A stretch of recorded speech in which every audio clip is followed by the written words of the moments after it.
Okay.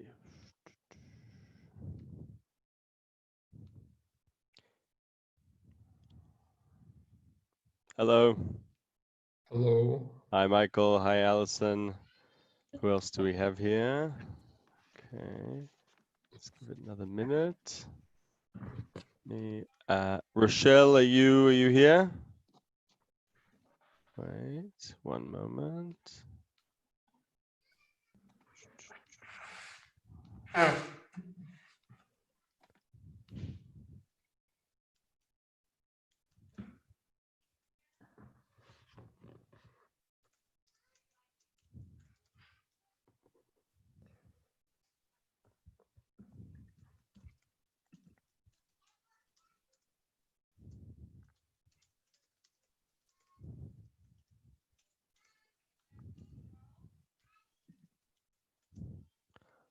Okay, we're going to begin in one moment. Just seeing here about sharing the screen.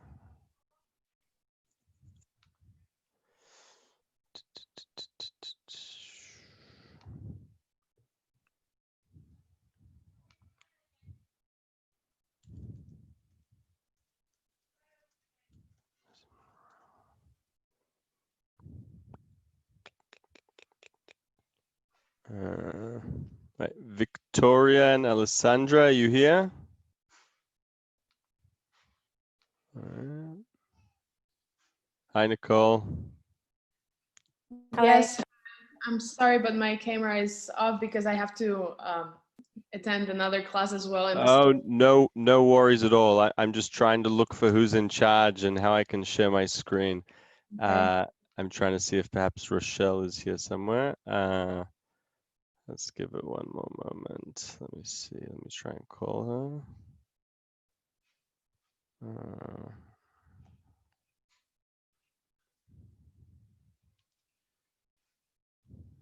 Wait.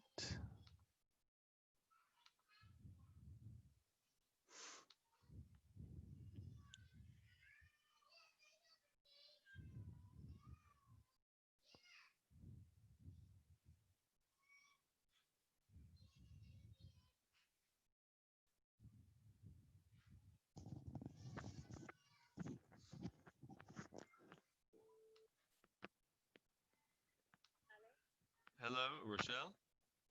Hi, it's Johnny here. I'd like to share the screen. I don't, it says it's been disabled. It's not possible for me to. If you could just help with it, thank you so much.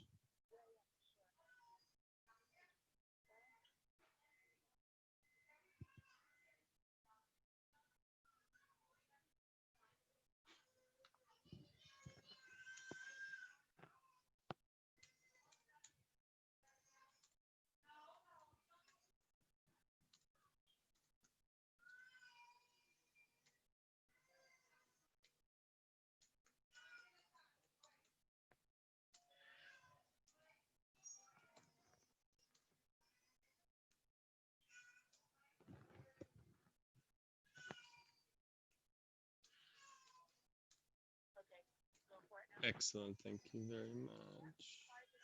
No worries, thanks a lot. Bye-bye. Okay.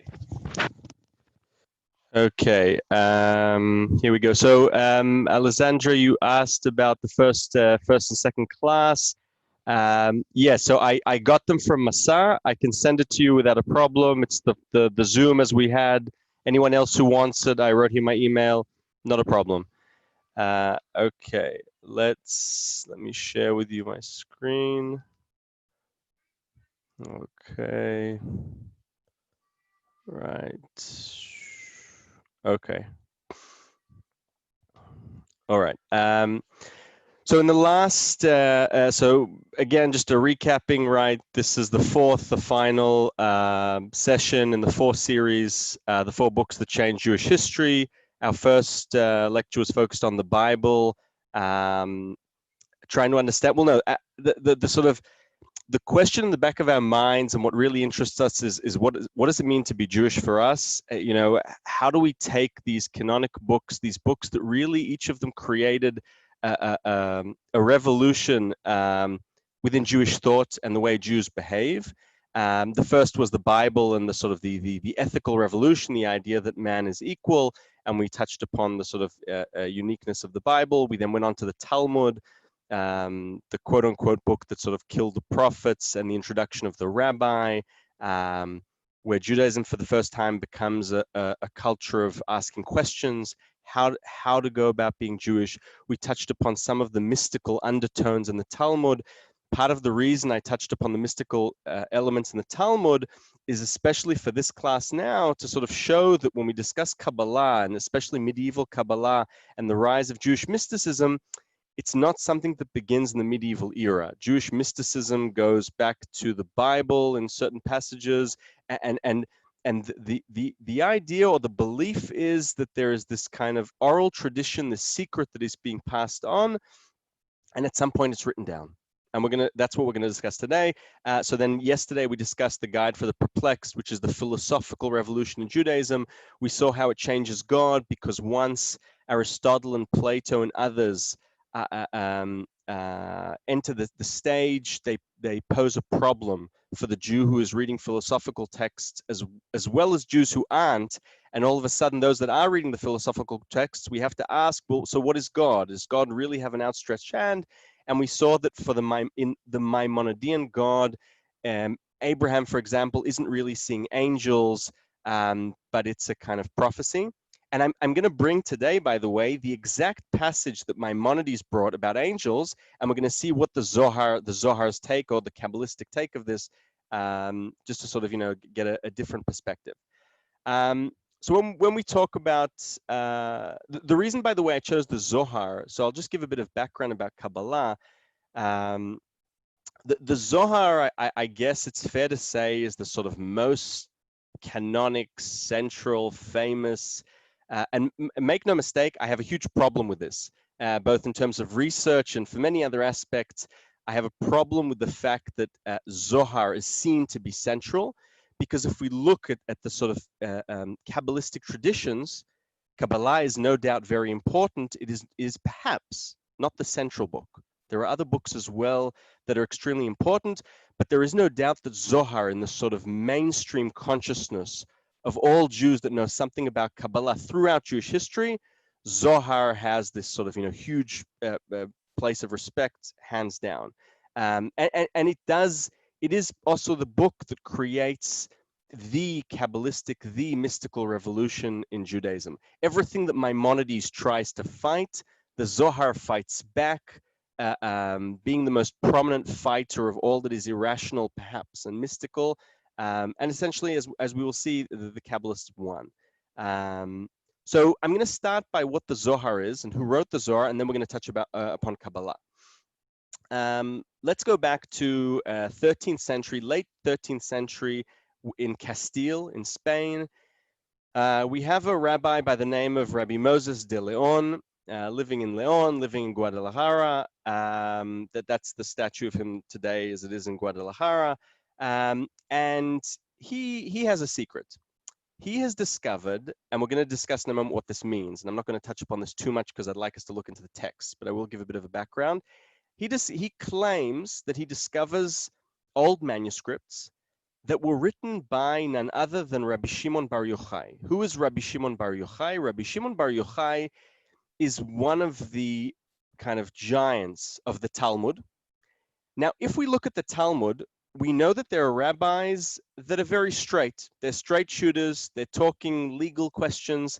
And then we have the kind of the rabbis who are mystics. The ones like we saw Rava, who's creating a golem.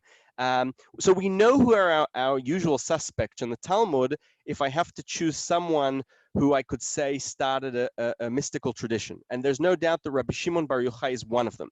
Is he the number one? I'm not sure. Some could argue Rabbi Akiva is the mystic in the Bible, in the Talmud, but this book, the Zohar, chooses Rabbi Shimon Bar Yochai. So what's the story? Rabbi Moshe de Leon claims he has found an ancient manuscript that dates back to the time of the Talmud, right? So we're talking about someone living in sort of 1280, right? The prime of his writing, 1280, 1290, roughly. And he says, I found a manuscript from, the start of the millennium. And it's a manuscript that was written by Rabbi Shimon Bar Yochai. What is it? It's how one should really read the Bible. It's telling us the real story. Ultimately, the Zohar is a commentary on the Bible. That's what it is. It's right, like we talked about Rashi and Nachmanides. The Zohar is a commentary on unlike other Kabbalistic books. For example, there was a Kabbalist called Rabbi Yosef Zhikatila. He's living at the time of Rabbi Moses de Leon. He writes a book that is a kind of guide to understanding the hidden names of God in the Bible. That's not the practice of the Zohar. The Zohar is going to explain to us verse by verse of the entire Bible, the 5 books of Moses, but understanding the sort of what's really going on. And this is the birth of Kabbalah. Now, this is what Rabbi Moses de Leon. Now, when we say he claims this, we know that he starts writing manuscripts of Zohar. There are a lot of manuscripts that are distributed about the book of Genesis, Numbers, Deuteronomy, so on and so forth. And they're talking about Rabbi Shimon Bar Yochai and these 10 other sages, supposedly in the Talmudic times. I'll explain in a moment what I mean when I say supposedly. And they're discussing, these 10 sages are talking about what the Bible's really talking about, and they're revealing the true identity of God, God's secrets. They're talking about angels, they're talking about demons, they're talking about Sephirot. We will touch upon this in a moment. But here's the thing. We have a Kabbalist who's living in Akko, in Israel, called Rabbi Yitzchak de Min Akko. And the way the story goes, Rabbi Yitzchak, who is a Kabbalist that wants to know more about Kabbalah, he hears about Rabbi Moses de Leon, and he wants to know if the Zohar is real. Did he really find a manuscript that dates back to the time of the Talmud? Rabbi Isaac of Akko leaves Israel and heads to Spain. However, by the time he hits Spain, he meets the wife of Rabbi Moses de Leon, who tells him Rabbi Moses has died. He's passed away. So Rabbi Yitzchak says, well, do you know anything about the Zohar? And according to the wife, Rabbi Moses de Leon wrote the Zohar. He wrote it.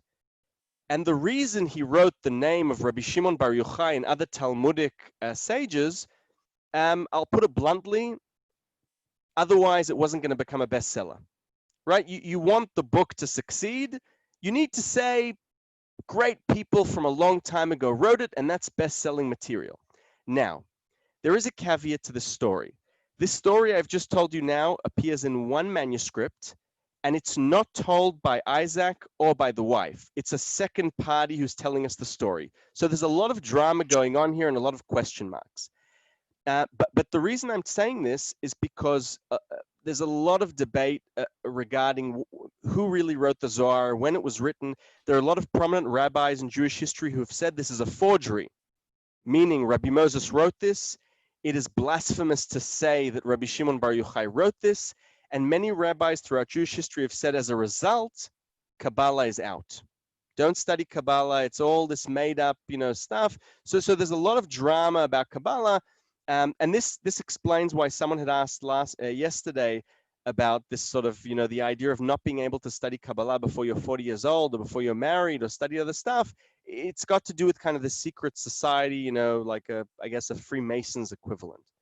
So that's the story of the Zohar. And the reason we're going to focus on the Zohar, we could bring other books, but it just really is a great taste of Kabbalah. So given that we're talking about Kabbalah, what is Kabbalah and how does it differentiate from Jewish mysticism? Again, in a nutshell, because I want us to hit the texts. Jewish esotericism or Jewish mysticism, as I said, goes back to, let's talk about the first book. The first esoteric book in Judaism is the Book of Formation, Sefer Yetzirah. That is the first book that we can say is an actual book that talks about, it's esoteric meaning we don't know what it's really about. It seems sort of secretive, and it's written around the time of the Second Temple, plus minus. Some will say later, but around the time of the Second Temple. It is only 1,800 words. It is 1,800 words that if you read the Book of Formation, or some call it the Book of Creation, Sefer Yetzirah, you can read it and actually think it is a very simple, elementary book. It talks about the 4 elements, about the fact that there are 10 numbers, about 1, about 0, about the 22 letters in the alphabet. You can read it and sort of think, oh, that's a cute read about basic things. And yet all of the most prominent rabbis, be it philosophers or mystics, have written a commentary on the book of formation or creation. So esotericism, mysticism is back in the time of the Talmud, time of the Second Temple. What is Kabbalah? Kabbalah is when we first see the discussion of this picture, which we have here, which is the 10 Sephirot. What is the 10 Sephirot? These are 10 spheres, 10 rungs. If you like, it's the Godhead. It's the anthropomorphic body of God. It is, what is the secret of Kabbalah? What is the secret of Zohar? It is to understand how God created himself or herself, because we will discuss soon that in Kabbalah we have the feminine and the masculine, and there's a huge debate over where the feminine and masculine are. And essentially, this is sort of the famous picture that we've perhaps all seen, the 10 Sephirot. The top one is Keter, it's the crown, the supernal crown. And then on the left side, we have the feminine side is the left side, the masculine is the right side. The one in the mid, there are 3 in the middle. The top of the 3 in the middle, other than the top crown, is Tiferet. Tiferet is kind of the one that organizes them all, and Tiferet also symbolizes the name Yud-Kei Vav-Kei, the 4-lettered name of God, which became very prominent in Christian Kabbalah. Almost any picture you look at of Christian Kabbalah, alchemy, how they tried to create stuff, has the 4-letter name in Hebrew of God. It's an interesting story in itself. Then we have a Yesod, the lowest one, Malchut, is Shekhinah, is the feminine lava of Tiferet, of the one in the middle. Okay, that's the basic story. The reason I brought this, and we're wasting too much time on this, but the reason I brought this chart is to say one thing.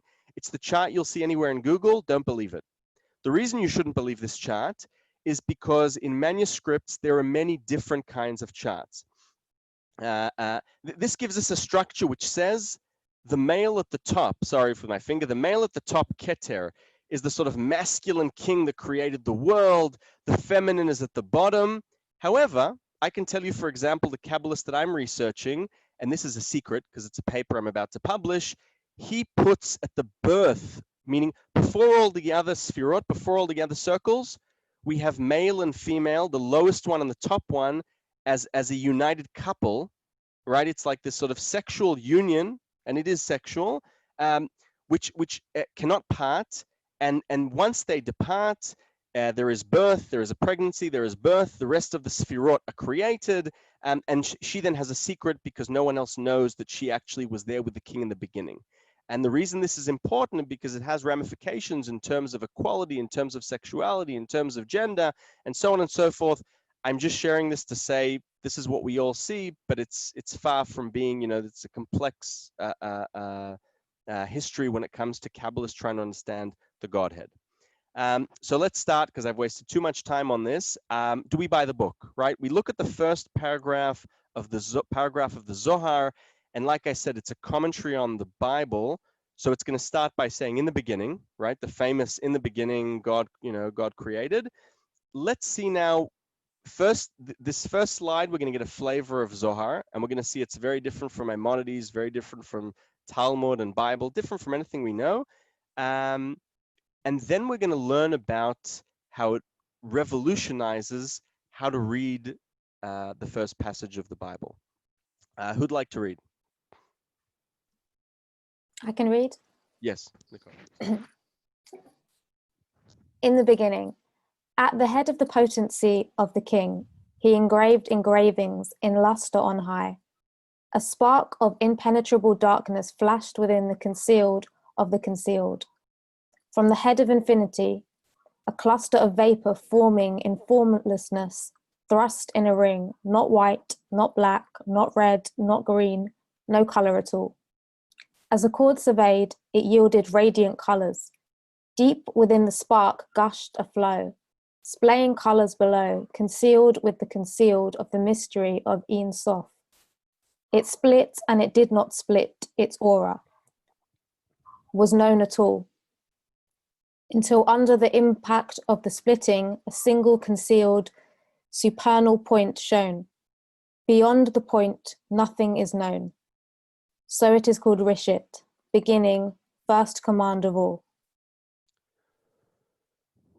What's the style of this book? What are we going to see in this book? What's going on here? Very poetic. Yeah, exactly. It's like a style, right? Like if Maimonides is the sort of, sort of kind of at times dry philosopher, there is no doubt Zohar is full of, and all Zohar, make no mistake, is like this. That there was once, I think it was Shai Agnon, won the Nobel Prize for Literature. He said, you want to judge a book, choose any paragraph in the book, and that's how you know if the book is good or not. And what's fascinating about the Zohar is any paragraph we choose, it reads like this. It's extremely poetic. But what's going on here? So what happened in the beginning?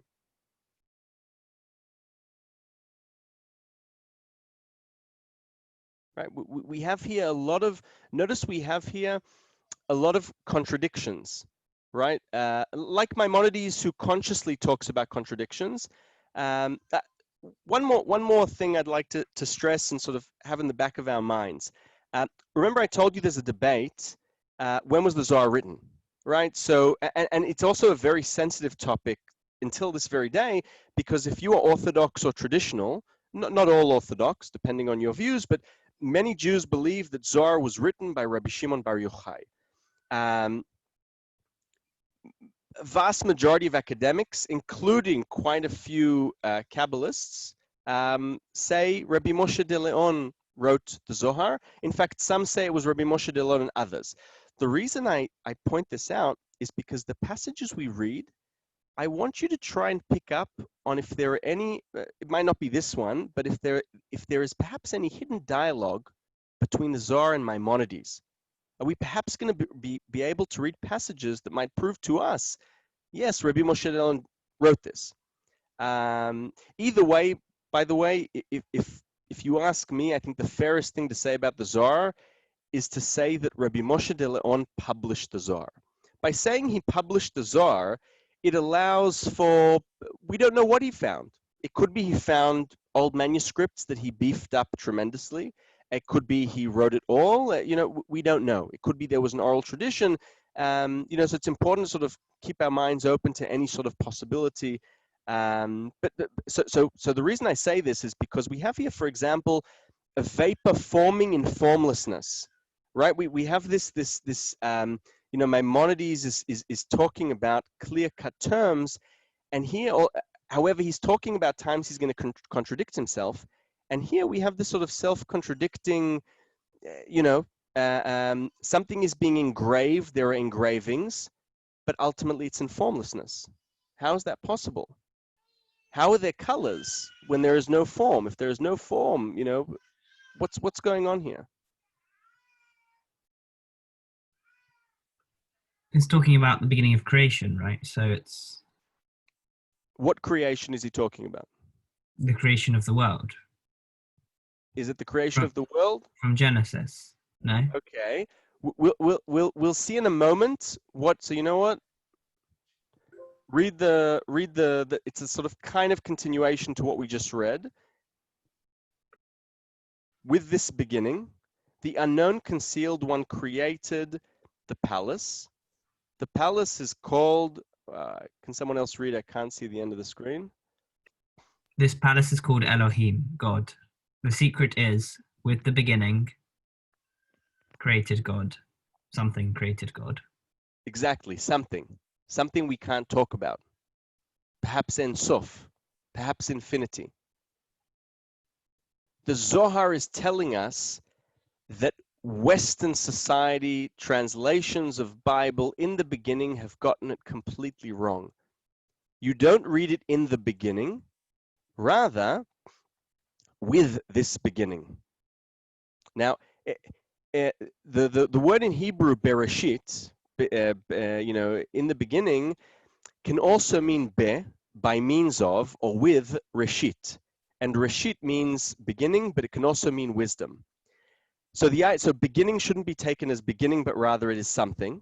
So with this beginning, God, the idea is God is being created here. That's the secret. The Zohar in the beginning is telling us, what are we starting with? Are we starting with the creation of the world? Or let's start with the real beginning, with the creation of God. Now, what does that mean?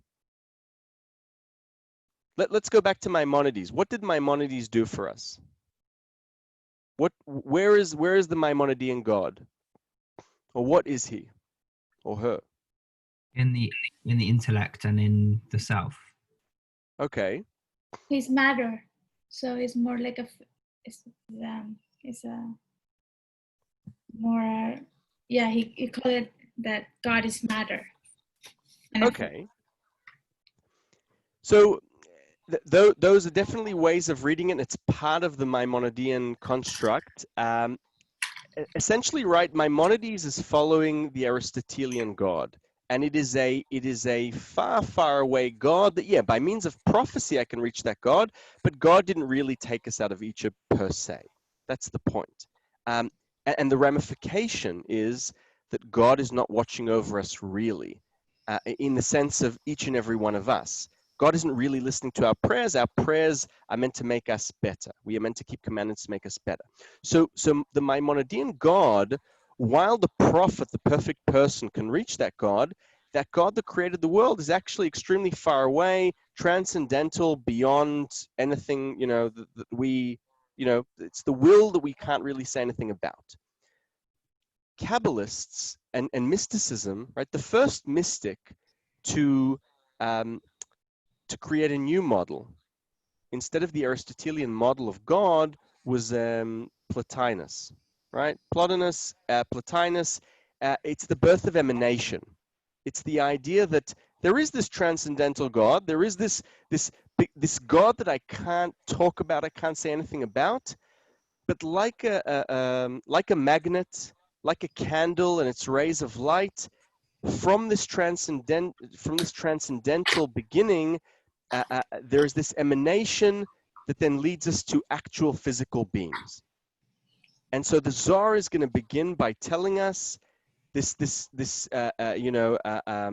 beginning, with some primal matter, which isn't really matter, it's formless matter, it's perhaps the Greek hylic matter, beep, en sof, the God that we can't mention, created Elohim.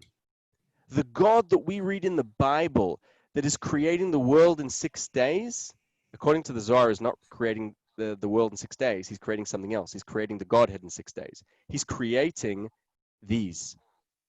This is what's being created.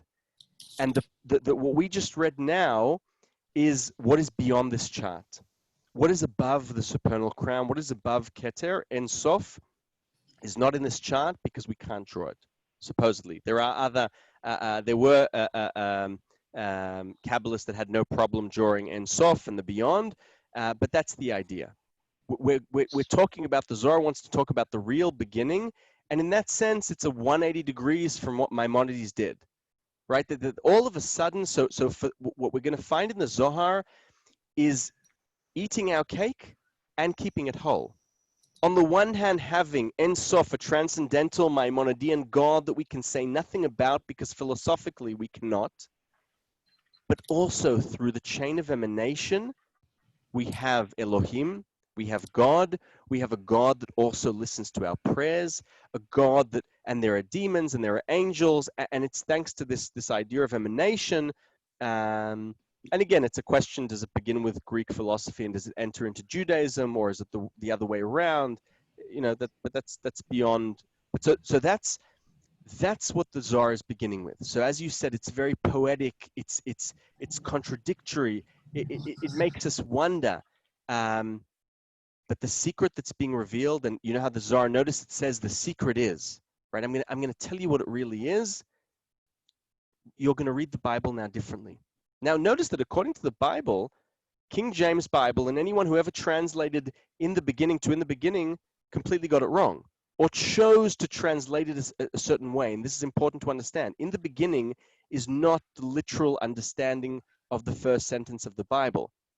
The first sentence of the Bible is problematic because the verb doesn't come where it should come, And basically the subject here, or the object, is flopped on its head. What we thought was God created in the beginning the world, the Zohar understands that in Hebrew grammar, that first verse doesn't make sense grammatically. The only way it can make sense is if I say that actually God is the subject. And the object that I can't talk about is what created him by means of beginning. So everything is turned around. Is Yeah.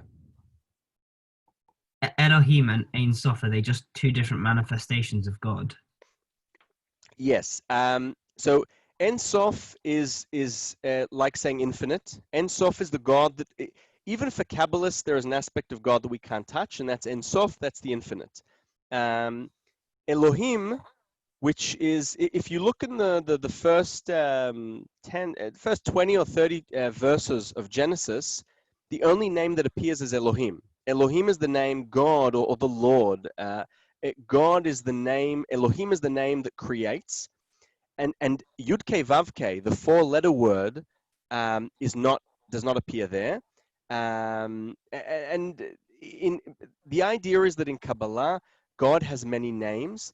The Sephirot, I'm going to be very careful. You could say that they are the hands or the working tools of God.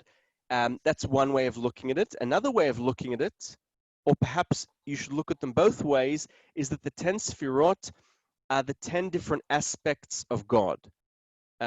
One of the Sephirot is stern judgment. Another one of them is divine mercy. Another one of them is wisdom. Another one of them is understanding. And like I said, we have a mix of masculine and feminine. But that's the Zoharic project. That is the Kabbalistic project. It is essentially to say the Bible is actually about revealing God's name / God's names. There are many such names. If the idea of the biblical project is to understand the dignity of difference and that we all equal despite being different, we can only possibly learn this through the secret that even though there are many names for God, one might think this is idolatry, it is actually the same thing. This multiplicity actually points to the fact that there are many, but many that are only really one, because it's monotheistic and you can't possibly say that there are more. That's blasphemous. And there were many, by the way, rabbis that attacked this chart and said, you have 10 gods. Kabbalah has created 10 gods. So this is a no-go. And Kabbalists say, no, it's not 10. It's not 10. It's understanding that reality is complex, and this is the way we understand it. There are many different kinds, and in this first passage, we are introduced to Ein Sof, and we are introduced to Elohim. Elohim, by the way, is, if you look in the chart, the top left corner, Binah. Binah is the mother. She is the sort of divine mother. She is the one, she is Elohim, according to most Kabbalists. She is the one that actually created the world. What did God use when it says here, with this beginning Rashit, is what's on the top right corner, Chokhmah, the sort of the father. And again, it's going to sound, some of you mentioned Christianity and the sort of Father, Son, Holy Ghost. There are a lot of similarities here. The idea of a complexity of trying to understand the aspects of a God. And so that's what's going on here. We are told actually that Ein Sof created through the first Keter, through supernal crown that we also can't say much about, divine wisdom that then brought about Elohim, brought about God. If you're confused, don't worry, things will become a bit clearer. It's meant to be confusing. Yes. One question. Another question, yes. Okay, so there is Ein Sof, which is kind of like transmuting from the infinite to nothing, and then the Elohim, and it's kind of already occurring in the material realm. So is it kind of demiurge from the Platonic concept? Yeah. And are the Kabbalists touching only this kind of Elohim entity, or are they even touching the four-letter entity, which is like the highest and very abstract? Okay. So Kabbalists are touching upon everything, and some Kabbalists talk about everything, some Kabbalists don't. Ein Sof is not discussed very much in the 13th century. Ein Sof becomes an obsession amongst Kabbalists in the 16th century with the Ari, Rabbi Isaac Luria. Rabbi Isaac Luria, Rabbi Moses Cordovero in Tzfat, right, a small, tiny town in northern Israel. This is the place where Ein Sof is dissected to the very final point of it. Something which that is a no-go in the early medieval era. Another thing that's important to mention, because you talk about matter, form and matter. If you look, so infinite, right? Ein Sof is what we can't really talk about. Kabbalists differentiate between the first three circles at the top, mother, father, and supernal crown, Chokhmah, Bina, and Keter. They are considered formless. They are considered beyond the way this world works. They are what are discussed in this first passage. They then are what create form and matter and the actual, they then create the rest, the remaining 7 Sephirot, the remaining part of the Godhead, which already does apply to the way this world works in terms of elements, in terms of form and matter, in terms of time to a certain extent, because the upper 3 are beyond time. And regarding what you said about, there's a debate. Is this Neoplatonism? Yes, many scholars will say this is Neoplatonism. This is, the reason I say we need to be fair and we need to be careful is until you have a text that actually says, this is what Plato says, and I'm buying this, and I'm going to put this into now what's called Kabbalah, one could argue were different ideas thought about in different places.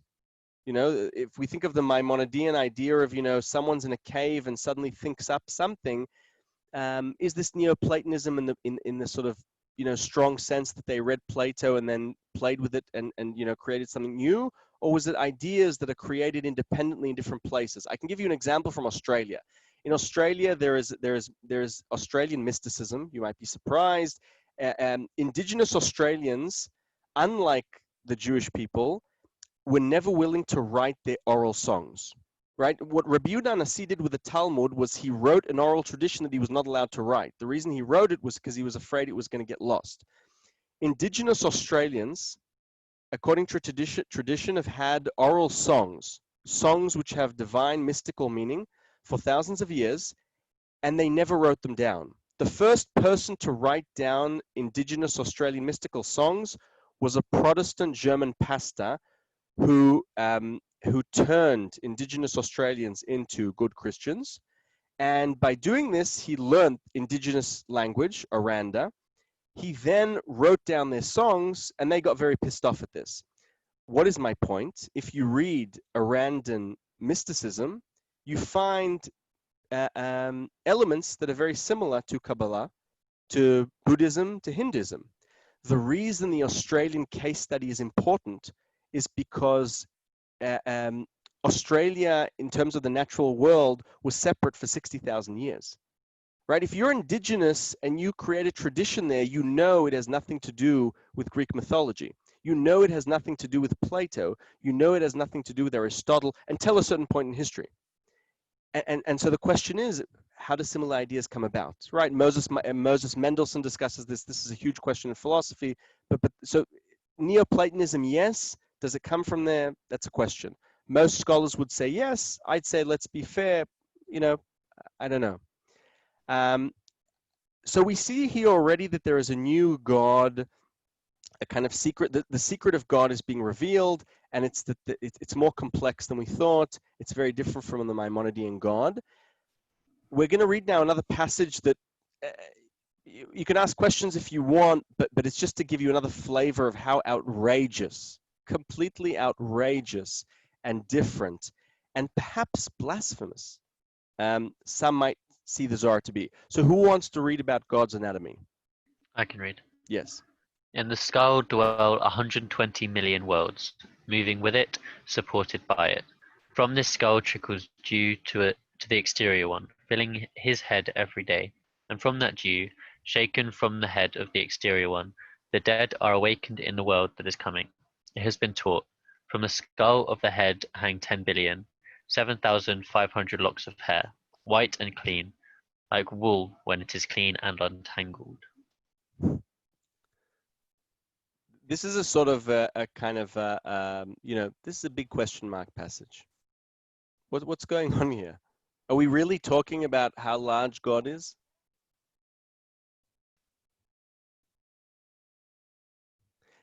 I'll just give you a bit of background while you think about this. The Idra Rabbah, so the Zohar is a secretive book. If the Zohar is a secretive book, and it's about 10 rabbis, Rabbi Shimon Bar Yochai being the head, right, the head honcho, the Idra Rabbah translates to sort of like the Grand Assembly, the Great Assembly. It is the part in the Zohar where Rabbi Shimon Bar Yochai is about to die. He's on his deathbed, he's about to die, and this is where he's going to reveal the inner secret of the Zohar, right? What really God is. And this is part of the beginning of it. Now, what are your thoughts when you see such a passage? What would Maimonides say if he saw such a passage?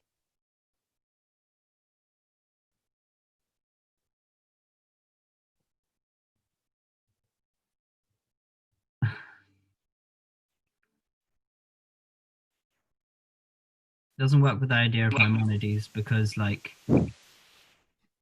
it's something that, although it's still like really far away, it's like manifesting in a physical way rather than being like completely transcendent and also within the mind.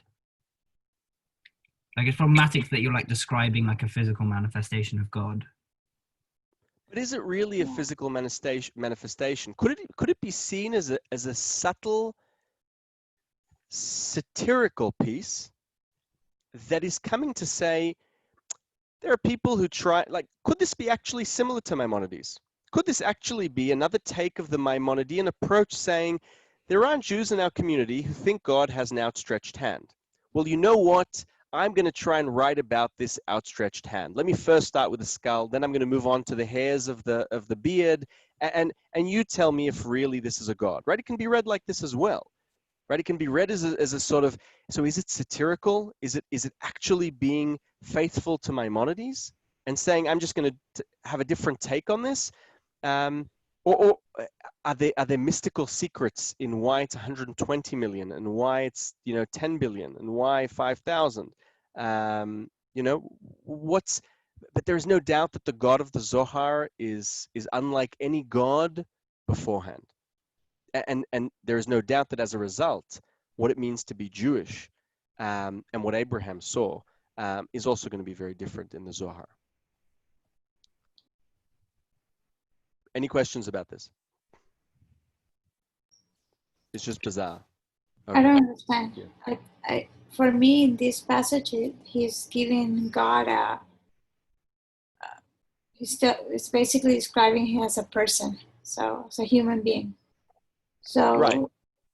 And yesterday we saw that it was matter. So it was almost like a force. It was something that you can't describe. Now they're giving him human characteristics. So, but I don't know why they do that. Like, I don't understand that part. And also, right, we're talking about God, but if we look at in the beginning, it's very different to this God in the beginning. It's almost like, again, this esoteric style of writing that is writing differently in different parts in order to perhaps confuse the person reading, to really make sure that you're worthy of trying to read and understand what's going on here. My take on this, and we'll continue because there's some other great passages we really should get to, and our time is running short. My take is that this isn't to be taken literal, and I don't think the Zohar wants us to take this literally. I do think it is trying to say, if I actually tried to quantify and to talk about God, there is no end to it. It's kind of like saying God's infinite. One of a common kind of game or play on words that Kabbalists like playing with is to say something is really like this, and then saying, but it's only like this. Is it really this, or is it like this? And there are many passages where they'll say, this is really what I mean, but it's only like that. And it leaves you kind of wondering what really is going on. It's part of, again, just an introduction to an esoteric style of writing. But no, I don't think anyone should leave here thinking that this points at the Zohar talking about a God. It is a God that has an anthropomorphic body, yes. And the Zohar is going to talk about God's private parts, but it's meant to be taken in a more metaphysical way. And that's part of the sort of outrageousness, perhaps, of the Zohar. So if God is so right on, and it's about rewriting God, let's try and understand what the Zohar really is about, or what the Zohar sees the Bible as being really about. And it's going to connect to this chart we're talking about. The Zohar is obsessed with this chart. The Zohar will never talk about the names of the different Sephirot, the names of the aspects of God. It will use secretive symbolism. And you're meant to understand, it's about deciphering code. When it says water, it actually means a certain aspect of God, and you're meant to understand it. And the Zohar plays with this everywhere, as do other Kabbalists. So we're going to, in fact, until the end of our session, we're going to focus on the passage of what happened to Abraham when he saw the angels, like what we brought with Maimonides. And we're going to see through this not only what the Zohar sees the Bible to really be about, but also what Abraham really saw. So who would like to read?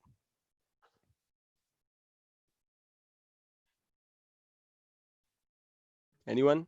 I'll read. Yes, thank you. Come and see. Until Abraham was circumcised, this rung alone stood over him, as we have said. Once he was circumcised, what is written? The source of love, Yud-Heh-Vav-Heh, appeared to him. To whom? It is not written. Yud-Heh-Vav-Heh appeared to Abraham. Ve'if to Abram. How is this more laudable than before he was circumcised, when it is written, Yud-Heh-Vav-Heh appeared to Abram? Rather, a concealed mystery, Yud-Heh-Vav-Heh appeared to him. To that rung, who spoke to him, which did not happen previously before he was circumcised. Now voice was revealed, joining speech and addressing him. Well, what's going on here?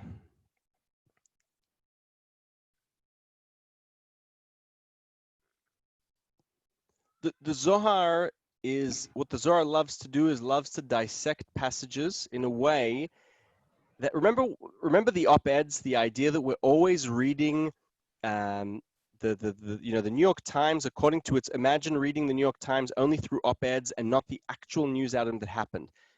The Zohar, one of the Zohar's practices is to say, we have all been mistakenly reading passages based on commentators. But let me now show you that when you actually look at the literal text, there are many problems with it to understand it the way we do. And it has to be understood in a radically different way. One word, when it says rung, the translation of rung is one of these, okay? The Sephirah.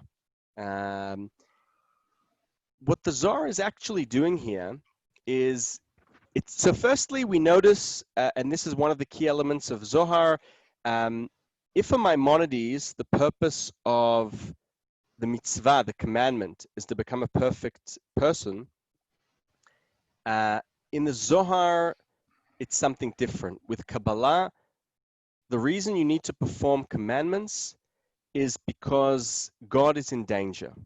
What does that mean? It means that there is, God created the world, when God created himself, there was a bit of drama and something evil came out. And one of the biggest debates amongst Kabbalists is, what is the source of evil? Because there is evil according to Kabbalists, unlike philosophers, but where did it come about? And so Kabbalists, there is an evil force that always, remember I said to you in the beginning, we have here at the top the supernal crown, or we have, we have here the sort of masculine and we have the feminine. What is the role of the Kabbalist? The role of the Kabbalist, the role of the righteous person, the role of the person who is meant to keep commandments is to ensure one thing and one thing only, that mommy and daddy stay together, that mommy and daddy do not get a divorce. It is the simplest way of explaining it. There is a feminine and masculine part of the Godhead, and we must not let mommy leave daddy. The only way I can let mommy stay with daddy is if I perform commandments. When I perform commandments, they cleave together. Like the Maimonidean idea of the intellect or the man's mind, perfect mind, cleaving with God, here there's a different cleaving going on. It is through the righteous person, through the tzaddik, whoever that may be. There is also a bit of elitism in the Zohar. Mummy and daddy, the supernal,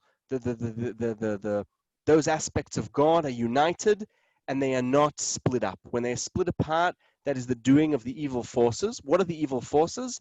They are created by our evil deeds. So if you do an evil deed, according to Zohar, for example, if you transgress a certain transgression, and usually the Zohar's biggest problem is with sexual transgressions. Zohar has a huge obsession problem with anything to do with sexual wrongdoings. Those are the worst kind of things in Zohar. By the way, it's unique to Zoharistic Kabbalah. According to other Kabbalists, it's other stuff.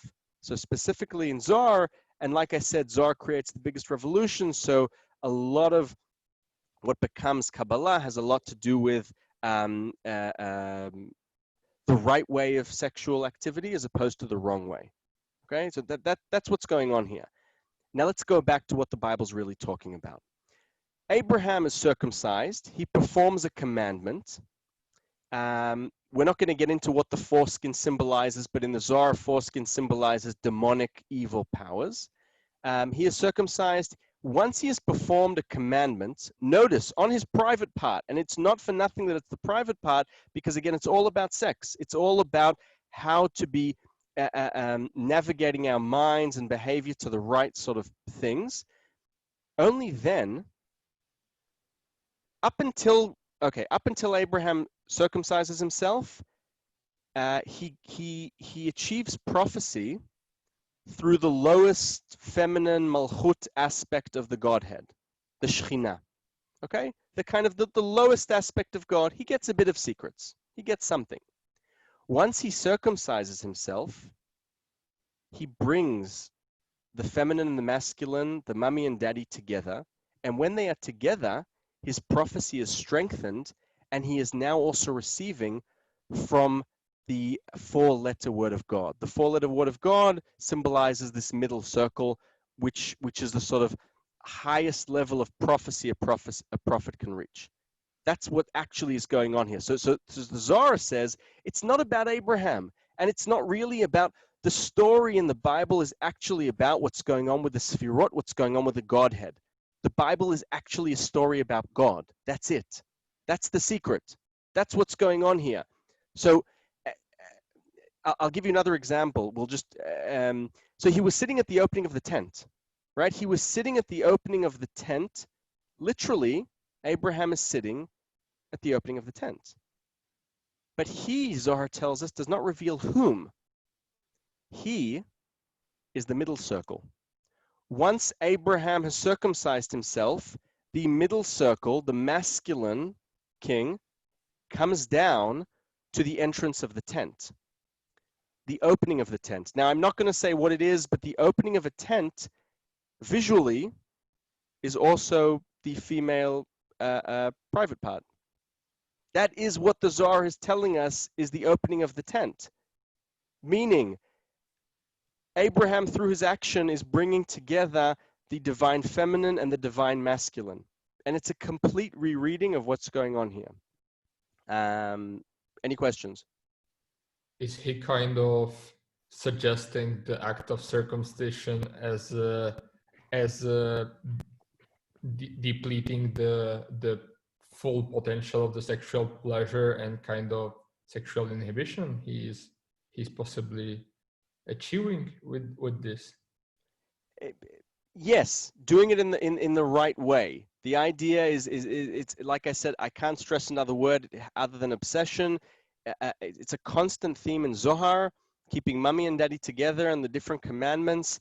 And yes, circumcision then is kind of like the number one, where through, again, remember we spoke about in the beginning, concealed of concealed. You get into sort of also human anatomy. That's what the Zohar is doing here. It's looking at the masculine private part and saying, you take off the foreskin, you are revealing something that was concealed beforehand. And it's a play on these words constantly. I like I said, I purposely brought these parts and bringing these parts, not only because the Zohar is full of these, but this is the essence of what is a reoccurring theme in Zohar. So that's what's going on. If we want to understand Zohar, it's actually to understand, or in the Zohar's mindset, the Bible is actually God giving us Himself on a silver platter and saying, now decipher me. And it's constantly playing with how to be a better person, the center of society, if you like. We have tzaddikim, we have righteous people in the Talmud and righteous people in the Bible, but sociologically, if you ask me, Chassidut, the Hasidic rabbi, this elitist idea of one rabbi we need to listen to and a spiritual hierarchy begins with Zohar, because the righteous person is put on a pedestal, and this is where it begins. Zohar, unlike other Kabbalistic texts, like I said, there are other Kabbalistic texts that focus on other stuff, on creation, understanding God. Zohar puts the hero of the Zohar is the righteous person who is meant to keep mommy and daddy together. That's what it's about in a nutshell. Our time is short, so unless there are questions, let's now move on to the passage regarding what Abraham saw, which is the continuation of what we just read now. We sort of got our background now with the circumcision and understanding what's going on in the tent, who really is there. So outside the tent, it's not really Abraham sitting out there, but it's actually the masculine aspect coming to greet at the opening of the tent, the feminine aspect. And this is then the perfection of Abraham's prophecy once he has circumcised himself. So unlike Maimonides,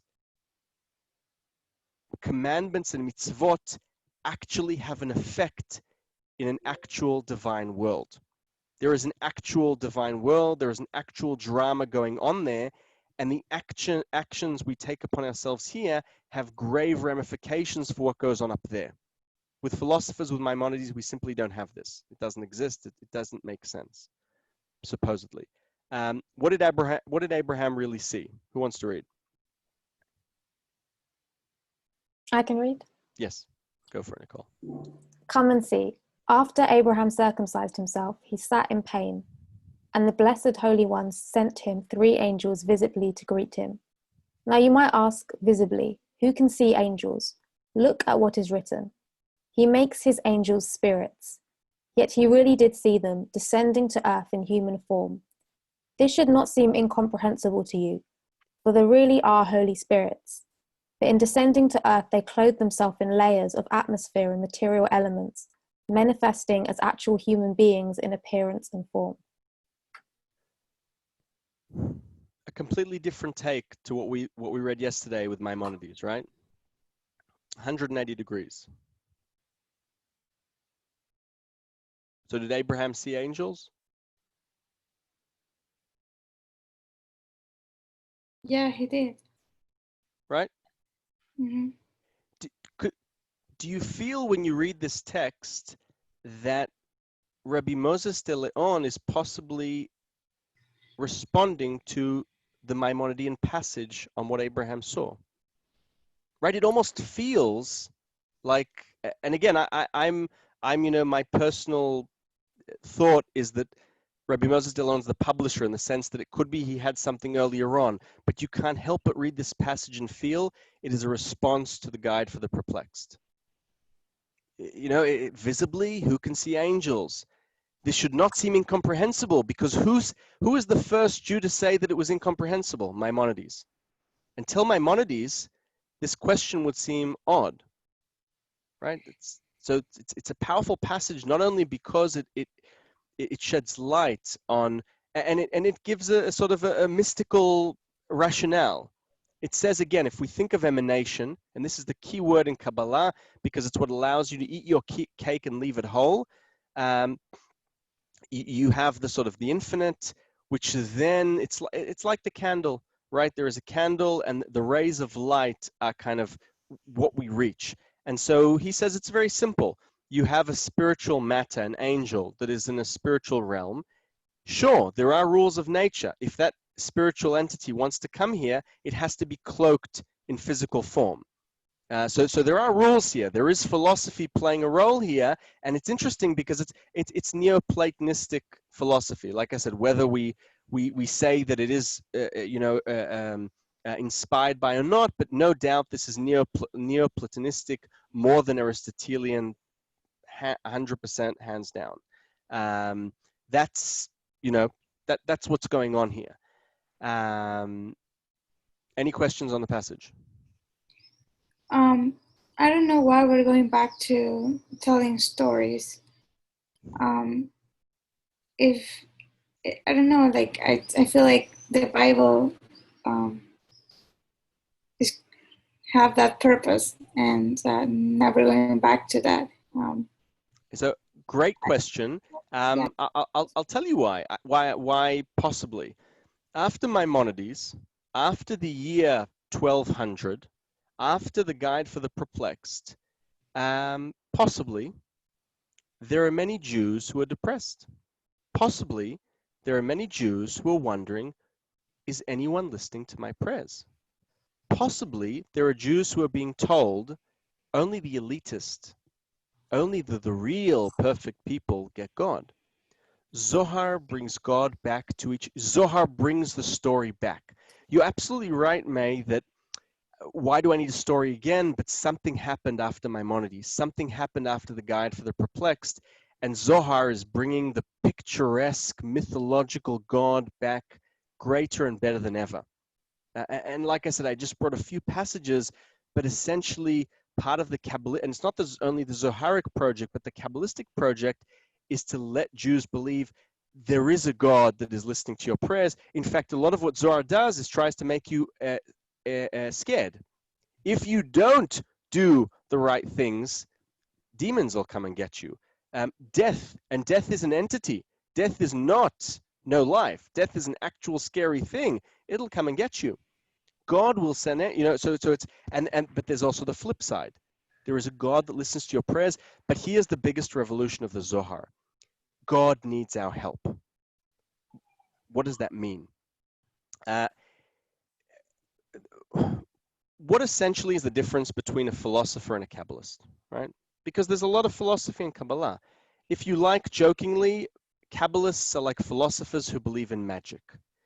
What does that mean? According to the Kabbalistic take, God creates the world, and once he or she create the world, after they've created themselves and the divine Godhead, now God's hands are tied behind his or her back. This is because of those evil forces that accidentally somehow got out. There's a great text that was written, if any of you have ever been to the south of France, to Provence, the most exciting text ever to be written in Jewish history about the birth of evil was written in Provence, possibly when lavender was blooming in July. And once God has created himself, something dramatic happens, and there are actual evil entity that is trying to ruin God's will to give from himself or herself for the world. And so as a result, once God has created the world, his or her hands are tied behind his or her back. They are shackled. Now, God creates according to this mystical belief, and remember the emanation, each and every one of us have a neshama, or have a sort of godly spiritual part in us, meaning God is now waiting for us. God, the Kabbalistic God, needs man and woman to create the revolution that will fight off the bad spirits. God possibly can't do it by himself. Now that's something which shouldn't be taken quite literally, but it also should. Right? That's a Kabbalistic way of saying something. Can I ask something? Yep. With the creation of an evil spirit, doesn't that create a dichotomy and therefore no longer a monotheistic perspective on the world? So no, the way emanation works is that it's a ongoing flow. It's a gradual flow that starts from nothingness, and slowly becomes. So it's not a dichotomy. On the contrary, one could argue you know, that this is perhaps, there's a famous Hasidic saying, or it's you know, taken from the Bible, En od milvado. There is nothing except God. Now, a Kabbalist, many Kabbalists can agree to this and say there is nothing but God. That's almost something that Spinoza would say, right? There is nothing but God. But once you go with the flow of emanation, a Hasidic or a Kabbalist will say there is nothing but God, and yet there is also separation. Remember, Kabbalists are trying to do the impossible. They are trying to eat cake and keep it whole. There's no other way of explaining it. There's no other way of being able to say, I want to keep my transcendental God, my Ein Sof, my infinite God that you can't touch. And yet there was some, you know what, if you like, if we want to explain this philosophically, right? So okay, how can we explain going from infinite to going to finite, right? How can you even do that? So there was a Kabbalist, a medieval Kabbalist, who said, what if within the infinite there is the potential of being? There's the potential of being. It's not being. It's only the potential. And somehow it slips out of the infinite. Now there are a lot of question marks here. What does that mean? What is the slippage? How does it slip out? Right? This is part of this emanation, but it slips out.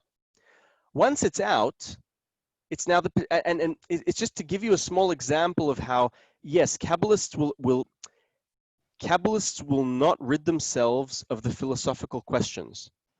What they will use to answer them, it's you know what it's like. It's going back to the Talmud, if you ask me. It's saying I have no problem with logically asking questions and understanding what it means to be Jewish, and having no problem also to say that with our words you can actually create a golem, a person. It's if you like, it's Jewish logic. It's not Western logic. It's a different kind of logic. It's logic that's illogical, but it all makes sense in a nonsensible kind of way. That's the Kabbalistic project. It's saying, who said philosophy? Who said it? It's saying that not everything can be comprehensive, right? And it's playing with this constantly. I have a question. Like, I don't know if it's just based on my own biases or if this can be the interpretation, but this sort of rejecting the good God, it's kind of giving the God the attribute of being as well good and as well bad, and it's kind of inviting us, and it's upon us to decide if the God is good. If we behave well and we are like virtuous person, then the God will be good, and if not, then it will not be good. So I don't know, what do you think about this? But... So I won't tell you what I think. I'll tell you what Kabbalists think. What I think isn't of interest. If you see here, we go back to this chart, the Ten Sephirot. The top circle, Kabbalistically, is infinite mercy.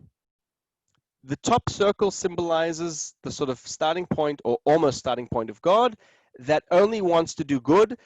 And there's a problem with that. Why is there a problem with that? Because what happens if someone does something bad? That aspect of God will forgive anyone, even a serial killer. So we need to also have the stern judgment, right? So Kabbalists will say there's an aspect of God that will punish you. One of the names in the Bible, Elohim, right? The biblical God that created the world, Elohim, is the God that symbolizes the God that can punish, the God that requires judgment. Yud-Kei Vav-Kei, the four-letter name, is the God that's mercy. That's the aspect of God. So the Zohar or Kabbalah says, pay attention when you read a biblical passage, which God is appearing. Is it Shaddai? Is it Yud-Kei Vav-Kei? Is it Elohim? Is it one of the secret symbols we're talking about, like water or place, and it's hinting at a different aspect of the divine? So in terms of looking at God and looking at him in a sort of Sephirotic way, or in terms of these 10 circles, there is this left side which symbolizes judgment, and there's the right side that symbolizes mercy, and the top circle is divine mercy, meaning it's the initial God only wants to be mercy. How did punishment, how did divine judgment come about? This is this Provençal text I was talking about. That what fascinates Kabbalists is because they know that there is an actual evil entity in the world, they're obsessed with how it was created, and they want to know, is it actually a part of God, or was it something that by accident happened? You know, like the locksmith. The actual parable that the Zohar brings is the locksmith, right? You're banging the metal, sparks of light come out. The Zohar says those sparks of light are the accidental bits of evil that came out when the locksmith, the infinite God, was hammering himself into existence. And there's a constant question about whether those sparks are on purpose or by accident. And later on, there is no doubt that evil is what creates more evil is what man does. It goes back to this idea of God's hands being shackled, and there is no doubt that there's a battle between the good side and the bad side, the left and the right, the feminine and the masculine, and ultimately it's through commandments that this lower earthly world influences the upper world. And once we influence positively the upper world, the lower world can help us. I'll give you an example with Corona, right? Let's look at the pandemic and let's try and understand what Kabbalah would do with this, because it's very simple Kabbalistically. So Kabbalists will, so it's a circle. It's an infinite circle. But let's start, it's kind of like chicken and egg, but let's start with one side. God creates the world and man does bad things. Man does bad things. As a result, the aspect of God, which is stern judgment, will bring a pandemic to the world. There are actual texts that talk about this, texts that say, you want to understand why pandemics, why there are wars. There are 13th century texts that tell us, do you want to know why there's racism and anti-Semitism in the world? Taking it as a given. It's not your fault really, it's kind of your fault, but it's because there's this stern judgment. But know that any time you do something wrong, you upset that stern judgment and it'll bring upon you anti-Semitism, racism, plagues, wars, and so on and so forth. If you behave yourself, if you act like you're supposed to, this earthly world then brings mommy and daddy together, then creates harmony in the upper world, and then the upper world can pour down dew and blessings and take away the pandemic, take away Corona. That's the way Kabbalah understands what's going on today. It's this cycle. Very simple. Man has a lot of power. We have a lot of power. Maimonides doesn't give a lot of power to man, to the perfect man. He does, but not in terms of the grand scale of things. Kabbalists are huge believers in mankind and the role each and every one of us have and the grand ramifications if we don't do what we need to be doing. Any other questions? Yeah, I have a question about the Yes. angels. Yeah. So I grew up in South America, and obviously there's huge population of Christians, Catholics, and one of the main things that I always said, it was like the main difference between Judaism and Christianity was that Judaism, there is only one God, and there's no Holy Spirit, there is no angels, there is no messengers or divisions between God and any other entity. But now with this new concept, I'm conflicted by it.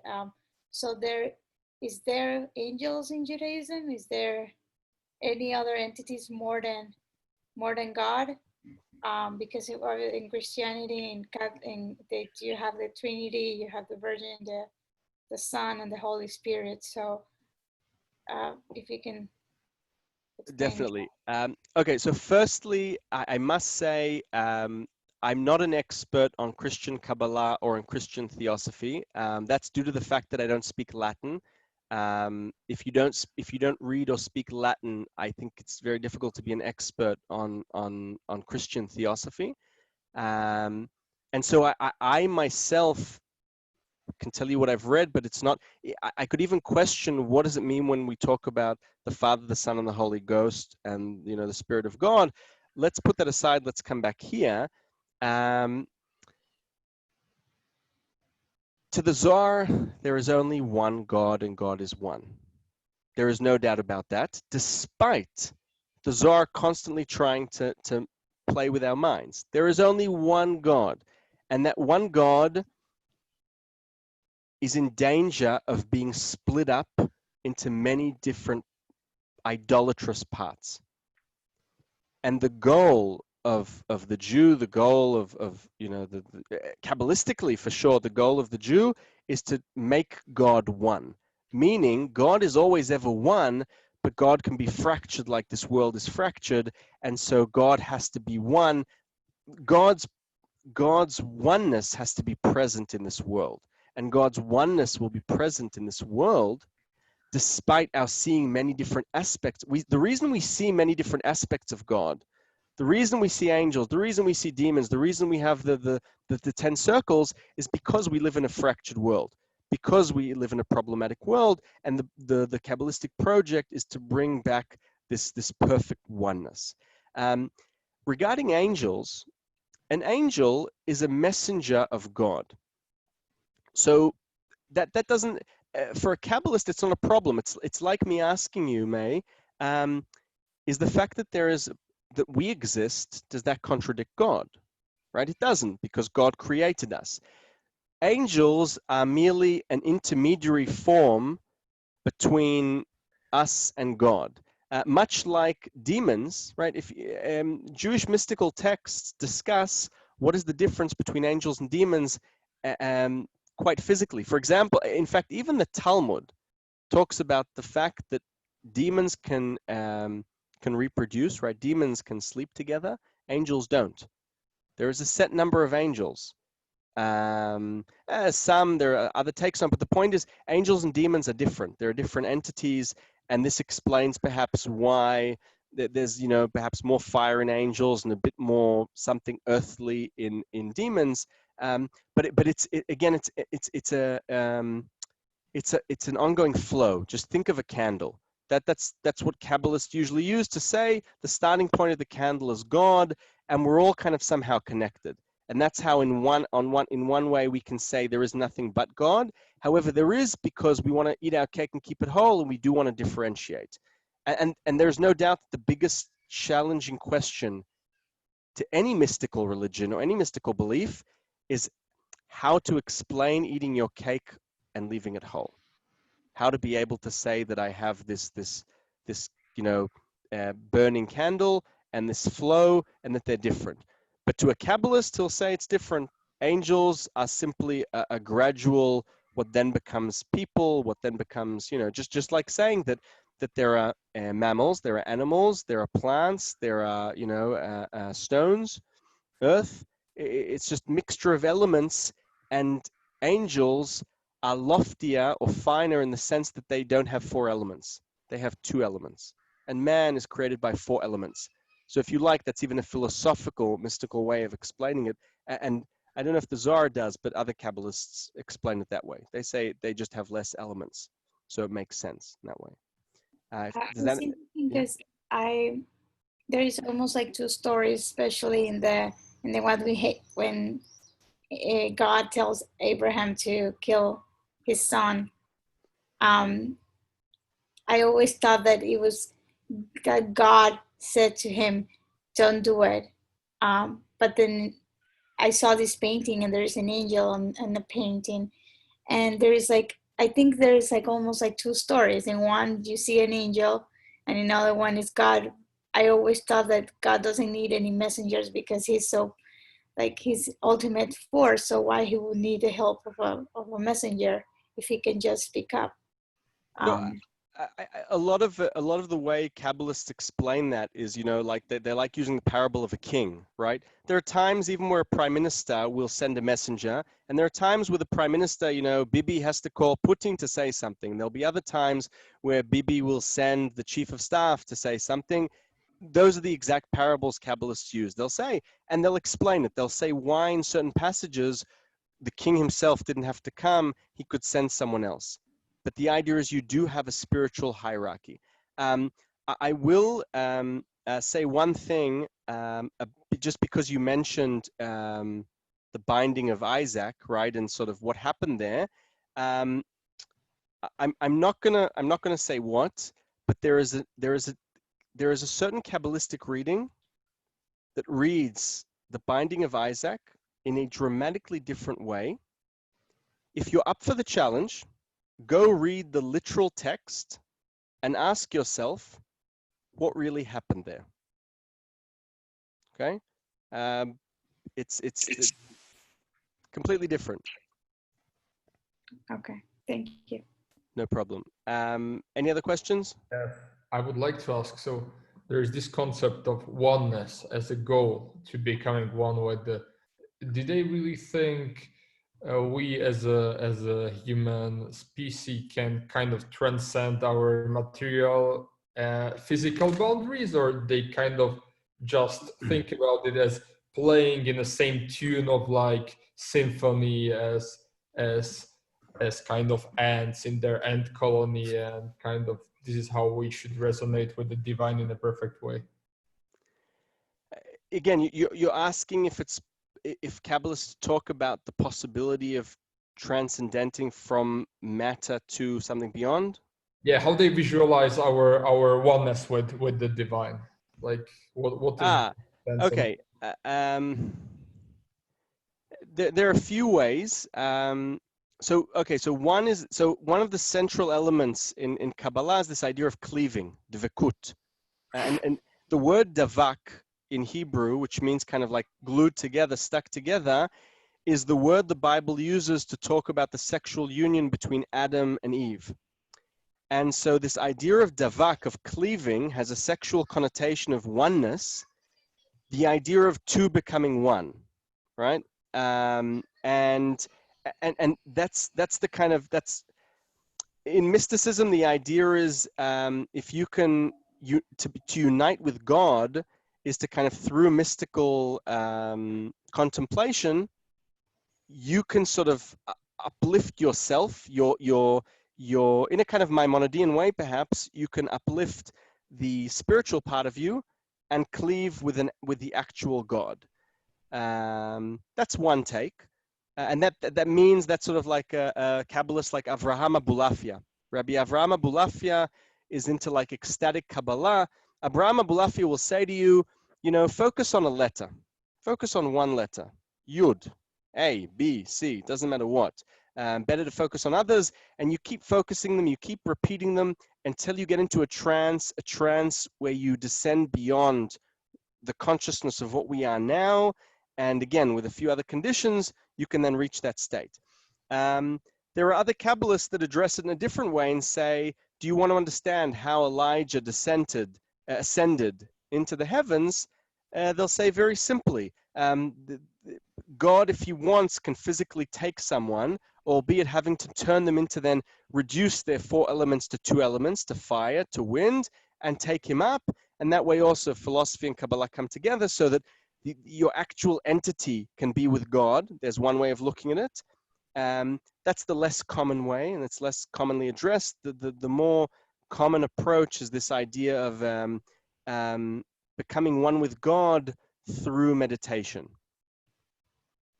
But still being a human and returning back, or not even returning back from Yes, yeah, no. The idea is through returning back because you want to get the truth. You're going to sort of exit your body with a spiritual aspect of you to go and understand how things work and then come back. like a kind of Maimonidean way of the mystical experience, no? So yeah, it's interesting when you think of it like that. Yes, but again, like everything Kabbalah, yes and no, because the $1 million question is: are there really angels or are they not? It's almost like saying the secret is there is no secret, right? Is that really the case? Right? Are you being secretive over something? And that's where May, going back to what you were saying before, yes, there are, it goes, a fundamental part of mysticism, any mystical language and style, and we see this in Kabbalah, is yes and no. this is really the case, but it's kind of the case. Kabbalists obsessed with this. They say, in that sense, that's another $1 million question. So you can, on the one hand, say there's an actual angel you're talking to, and there are texts which you can't understand another way. There are actual angels, yeah, I'll give you an example. I'll show you. Okay, so you see here. I don't know if you can see it. This is an amulet. Okay, you see here there are 12 letters here, right? It's a sort of name of God. The idea with amulets is you purify yourself, you write down certain names, and you either summon an angel to do something for you, or you can write another kind of amulet and summon a demon, right? Demons do other stuff and angels do other stuff, or you could even summon an aspect of God. Now, so if we think, and that's what's called practical Kabbalah, right? And it's similar to magic. So when we think in terms of practical Kabbalah and magic and amulets, yes, there is a real God, there are real angels, there are real demons, because otherwise who am I summoning and what am I doing? But then when we, but it goes part and parcel with this kind of talk of cleaving to God in a Kabbalistic, pseudo, Maimonidean kind of way. And that's part of the puzzle. So if you're confused, that's good. You're meant to be perplexed. Any other questions? In the sessions before, we had an underlying question of, is there a chosen people? And I just wanted to know what would be the Kabbalist response to this. Hands down, yes. Kabbalists have a huge problem with non-Jews. It is extremely, it's uncomfortable reading. It's, you can say that's what it is. It's yes. According to Kabbalah, by the way, not only Kabbalists, there was a Rabbi Yehuda Levi, who writes the Kuzari, right? Who's the other big philosophical book just before Maimonides. Maimonides bashes the Kuzari and says, he might have been a good poet, but a philosopher he wasn't.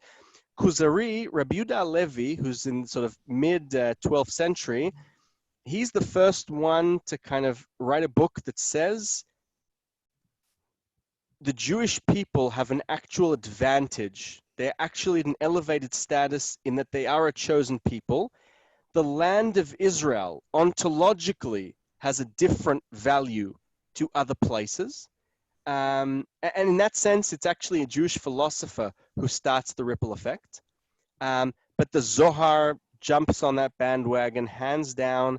And yes, there are some Kabbalists, not many, there are some Kabbalists, again, medieval. The later you go in time, like if you go into the Renaissance era in Italy, you have a lot more openness and this, sort of different ideas. But by and large, Kabbalah sees Judaism as a chosen people. But again, chosen in the sense that much like what we spoke about in the first session with the Bible, you know what? I'll say it like this. The Zohar, I think, is similar to the Bible in that you're the chosen people and that the role of the commandments are to bring humanity to a certain place, albeit there is this drama in the upper world you need to fix. Where the Zohar is kind of creates a border is between the truly righteous and the rest of us. I think in that sense, one could almost argue that the truly righteous are on a separate pedestal, and then you have Jews, and after Jews you have non-Jews. So yes, there is a chosen people, but the purpose of the chosen people could still be interpreted as the biblical one of bringing humanity to understanding that there is this oneness of God. So even the Zohar, given it differentiates between the righteous one, who really is worthy, and the Jews, who aren't always behaving, you could argue that even for the Zohar, Jews aren't really, the majority of the Jewish people are not really chosen in the sense that they're better. They perhaps have, the potential of being better. That for sure. Because it's the sort of the mitzvot, the commandments that obtain the secret of bringing mommy and daddy up there together and bringing the oneness of God. If there are other questions, feel free to ask. But one thing I want to ask is, one of the sort of questions in the back of our mind, right, has been, what does it mean to be Jewish? And we've looked at 4 different books. We've looked at the Bible. We've looked at the Talmud, philosophy, Kabbalah, and we really see 4 different books. They all might be referring to the first book, but it's evolving and it's changing, and it constantly makes us ask, what does it mean to be Jewish? Right? The first one almost, has. What are your thoughts on kind of this journey we've taken, and where, if at all, does it change anything, be it intellectually, of how we see what it means for us to be Jewish, how we see our Jewish heritage? There's a separate question here. Some of you might feel more comfortable with thoughts on what it means for us to be Jewish in light of these talks, and some of you might be more comfortable with a re-understanding of Jewish history in light of these 4 books, and how what it means to be Jewish has changed over time, in the sense of what Jews thought it meant to be Jewish, but not necessarily that sort of million-dollar question of what really it means, because that's for each and every one of us to decide. So some thoughts. I was actually talking to my friend about it the other day, because she said that she's very spiritual, and like she respects the 10 Commandments. Those are like the righteous thing that she could say, I'm doing good as a human being because I'm respecting them. And then because she doesn't believe in like the tradition of keeping kosher and all of these more traditional things that frame Judaism. And then I was having this conversation with her, and I was like, yeah, but like all Christians also have the 10 Commandments, and I don't know, Muslims as well, I believe, right? So Okay, yeah, go on. I don't know Islam very well, but I know Christianity, and they do have the 10 Commandments as well. So just keep it as that. If both of us, Christians and Jews, they come from Abraham religion. So if we both respect and follow those 10 Commandments, that what really make us different. And because if we are righteous and good about doing them, then it's more about tradition then, that you eat kosher and they don't, or you get circumcised or you don't. Like, it's more about traditions that just each group started to accumulate in the history of the centuries, and this is what differ from it. I don't know, so my question is still open. I don't think it's been answered. So yeah. So one thing that so one interesting thing, just playing on what you've been saying, I think in Judaism, so if I think of the way you've just discussed Judaism, I could say that you're more focused on the first book, right, the Bible. And then interestingly, if I add on the second layer of the Talmud is where we have this, and this is where suddenly there's interestingly, Islam is closer to Judaism than Christianity, in that the second book we discussed, the Talmud, is the birth of the oral tradition, right? The birth of the rabbi and the intricacies of what it means to be Jewish and how to be practicing it. And that's a very different project to the biblical one in terms of what happened. In Islam, after we have the Quran, we have the Hadith. And the Hadith is the kind of later teachings, which can also be seen as a kind of not really Talmudic, but it is in the sense that it's a sort of additional layer of commandments and how to go about keeping certain practices. So what I want to point out, May, is what I find interesting in what you're talking about is that you're sort of, the question remains, but you're more referring, you're saying, but if I look at the other different religions, I see the first stage, the first revolution in Judaism being at a place where it's similar to the 2 other monotheistic religions. And then kind of things change when we move on to our other books. Yeah, exactly. So we all start from like the beginning, and if that's my whole point. So if we all start from the that's the starting point, and from there everyone was righteous, and then time passes, and Christians and Muslims and Jews move around the world and started creating their history, and that was is actually making them different. But it's not like a something about their own spirit or their they as a human being. It's more about tradition, about what they believe. Probably Muslims believe in Mecca because they lived there, and we believe in Judea because we were here. And Christians, I don't know. It's mostly about maybe like geographical differences, and No, it's not something that comes from our soul. It's like, oh yeah, this is a different soul or a different person. It's more like a different type of tradition that people accumulate over the centuries. I have to tell you, mate, I personally very much relate to the way you look at it. A lot of times I find that, you can read a lot of different, I'll give you an example. You mentioned kashrut, right? Keeping kosher. So you're saying, right, that the sort of initial book is about sort of being a better person and the idea of sort of doing what our parents did and their parents did. And it really is it's a simple idea that I relate to much more than a lot of other texts that, appear, because if we look at Kabbalah, for example, so kashrut, the Bible says keep kosher, and it's this sort of cultural tradition. You can argue why yes, why no. Suddenly you reach Kabbalah, and do you want to know why you can't eat lions and tigers and bears? Oh my! Because lions and tigers and bears and non-kosher animals are thieves. Kabbalistically, they are stealing from the same kind of animals in the food chain. Right? Kabbalists will say, why can you eat a cow? Because he's not a thief, because he eats something that's lower down from him on the food chain.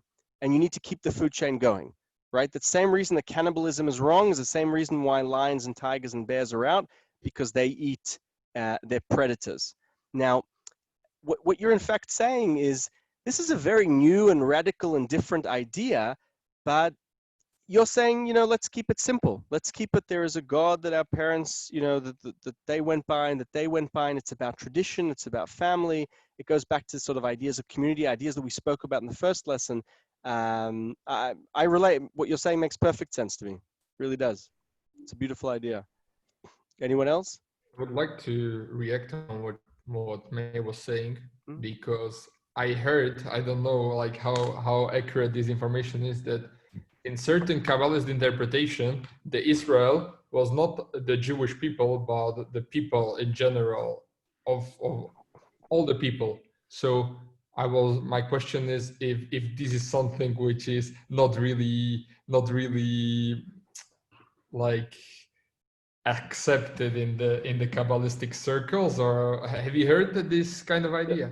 What are you saying again? The idea that the Jewish people are? Yeah, that when they refer to Israel, they are not really referring to Jewish people or the people of Israel, but to humankind.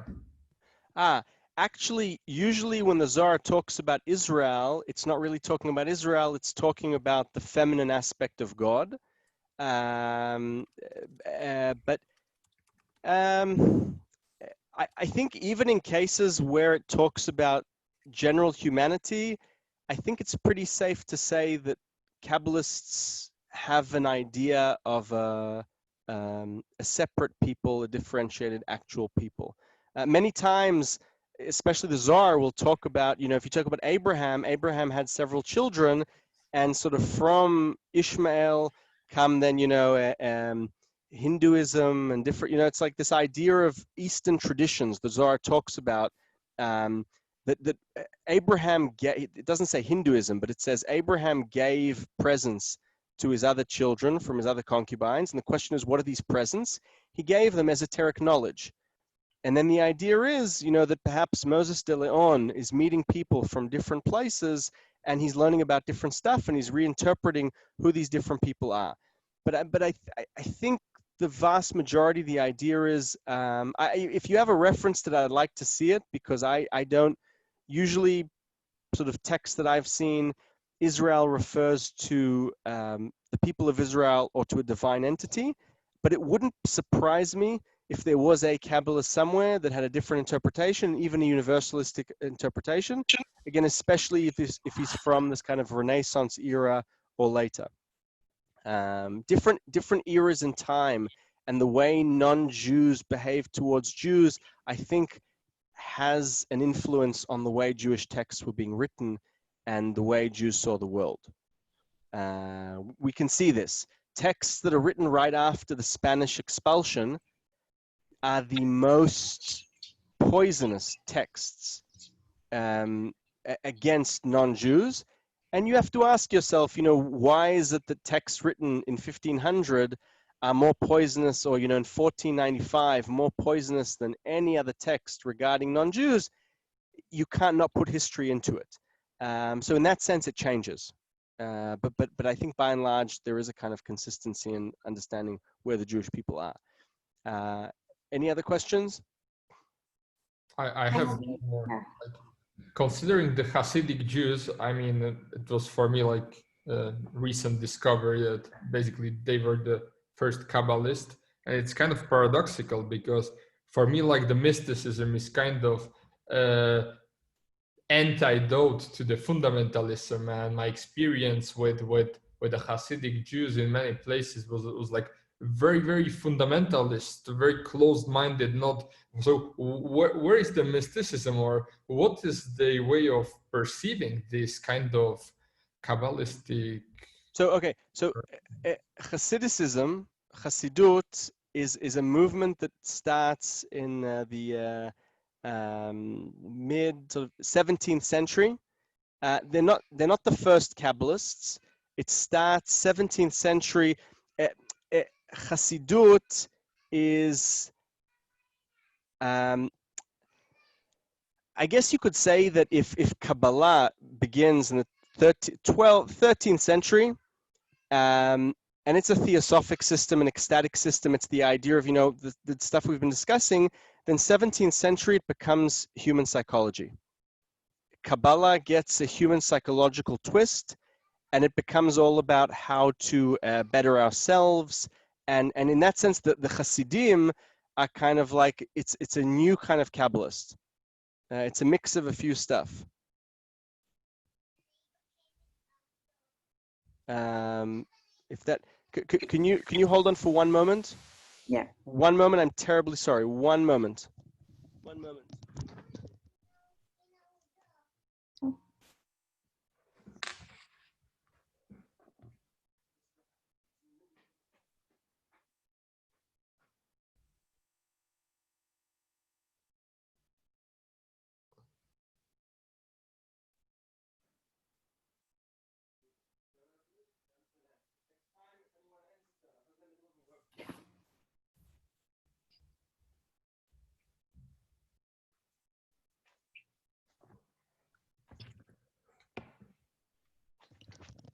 Terribly sorry. Terribly sorry.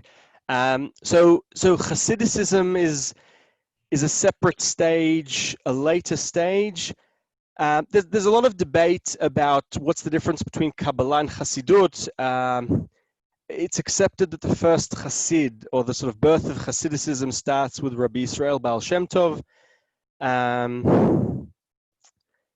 But ultimately, Hasidut is doing something similar to the Zohar, in that it's a reinterpretation of the Bible, or it starts as a reinterpretation of the Bible, except what Hasidut is more interested in is how each and every one of us should be improving ourselves.